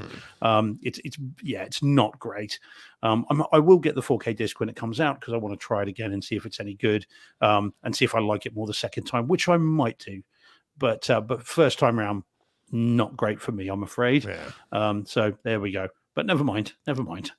All righty. All right. Let's wrap up with your last one, which I also took in. I've had it for a while. I watched it before. I saw you throw it in your notes, and I had some time, so I watched it yet again, and I added to your notes as well. So let's go with that. I've got like literally 7 minutes. So okay, right. Let's do this. Do you want to do your bit first? Do you want me to do it? No, just start. The core. Right, so let's just go on disc in 4K with DTS Master Audio, and I saw it on Kaleidoscape in 4K HDR with DTS Master Audio. Okay. Now I thought I'd seen this film, and if you'd asked me last week, I'd have said I've definitely seen it, but it looks like I haven't because I didn't know anything about this. Really? So I bought it. Yeah. I was convinced I'd seen it, but no, haven't seen it as it turned out as I started to watch. You saw it, right, John? I think I did, but in the past, yeah. Maybe I Yeah, where I they mean, go to the center of the earth instead. You know, it's the Yeah, Armageddon, yeah. but they go the other Yeah. direction. Yeah, I'm pretty sure I've seen Yeah, it. yeah. I don't It's from, remember much about it, but 2003, yeah, I believe. Yeah. Well, but so this was definitely my first watch of it, and I had a great time with it. I really Yeah. enjoyed it. You've absolutely got to leave your brain at the door. And this is not so much science fiction It's as not Moonfall, but science. yeah. Science? What science? And Well- I've read on the IMDb afterwards that this is shown to people at like Caltech and MIT and stuff, and the students are asked, right, how many things wrong with this can you find? Oh yeah. So it's completely nonsense, but it's really good fun, and I did enjoy it. I was never less than entertained throughout. It's really good. Now, in terms of the home cinema experience, because obviously I know we're pushed for time a bit, I thought the disc, and obviously I'm only talking about the disc, was very good indeed, and especially for a catalog release. 2003, it's fine. The only problem is the effects are rubbish. Yeah. And it really does show the effects. The model work's not as good and all that stuff. Yeah, but it's not as bad as the ending from Air Force One. Air Force One, yeah. It's I thought- not as bad as that, which I was pleasantly surprised. But it's like you could see the evolution a little bit. Like, okay, that's better. So when we saw this in 2003, we were like, "Whoa, that was so realistic." But compared to today, you're like, "Ugh." yeah. The model work and the Rome attack thing is not good. It Yeah. looks exactly what it is, which is a model and badly composited. But I was really entertained. I really enjoyed it. So in terms of the video's really, really nice. It It's is. sharp. The again, every pockmark and pore on the skin is on the actors is clear. There's some lovely detail in the background. Delroy Lindo's kind of building is made of corrugated iron, and you get these lovely sharp lines. Yep. There's no noiring, there's no kind of fixing on those. It's sharp as anything. It looks great. And inside the ship, thing, Yep. looks like a giant marital aid, but inside the ship you've got all the details, all the stuff on the things, all the the consoles and that all lit up and all look great. So I thought video wise it's really good. And again, I appreciate it's a cliche. The only thing better than the video was the audio, which I thought was really, really nice as well. That's a nice segue right there. Can I interrupt you for a second? Yeah, of course. Look on the bright side. At least we're not gonna boil to death. You always look on the bright side? Always. I got that How too. do you not? Yes. I mean, come on, people. Come on. That's from the core. It goes right to the core. Exactly. So out of that, I made, Look on the bright side. we can play that sounder whenever we want. And we're like, Always. we got, John's face. You John's always like, look on the oh. bright side? oh, yeah. And then we have Hillary. Oh, it's still playing. But yeah, so I made all of those. I'm like, I saw that in the movie. I was like, oh yeah, I gotta make that. I gotta clip that. So I've got a few timestamps on it, just Yeah, you do. just some things which. So within the first 3 minutes, we get a nice bass rumble with this at the start, where you kind of get a kind of an earthquake type thing. And that's actually not bad. It's not room rearranging, but it is. No. It is fairly impactful. You feel it. You Yeah. can tell it's there. So that was good. We then get some bass rumbles. We get some pans where we've got vehicles out in the street moving. There's an ambulance that comes right There's across the also, screen as well. To go along with the podcast, there's also a clock ticking too, much like Maverick. Clock ticking on the left side of the room, which is pretty cool. I saw that. I heard that at the beginning of the movie too. It was like, Yeah, it's class, and I like the echoes in the lecture theatre as well. You can hear the echoes around the lecture theatre. So that's all in the first 3 minutes. So that already bodes well. You're thinking, oh, okay, nice. This is going to be something special. And at 52 minutes, then jumping forward a bit. Sorry, 8 minutes. Trafalgar Square, which is where you've got the pigeon attack. Pigeon and fish attack. So I understand. There's a random fish in there somewhere apparently. I didn't see it, but I read about it and I was told about it on Twitter. And so you get then the birds flying around the room, and they go up and they go over and they go all around. That's something that the Neural X really brings to life. And then of course you get the crashing buses and you get the the screams and all that stuff. So I think that's a really nice sequence. At 52 minutes, then you get the launch. So that's the launch of the giant marital aid. and that goes under into the water, and you get then the movement, you get the whale song and all that stuff, and then of course once they go into it, you get all the nice sort of noises and rumbles with that, which I thought was great. And then at 53 minutes we have Stanley Tucci apparently. Tell me about that, Deej. So it's right after the launch, and Stanley Tucci, if you remember, he talks into his recorder like this at times, and he's like, so they show him at the launch, and he's talking like documenting it to himself, but it pans off to the right because the camera goes on him and pans down to the left because it's going down everybody in the ship.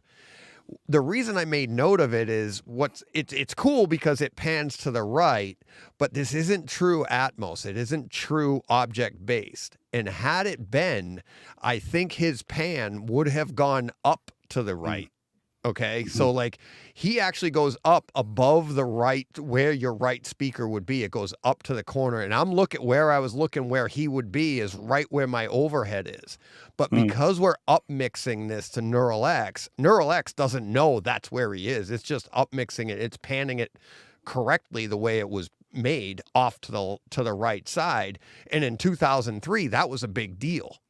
But now, if you put this in an object base, that would actually pan up above the screen the way it should have. And I just thought it was pretty cool. Like, a little bit, that was something that could be improved someday. So.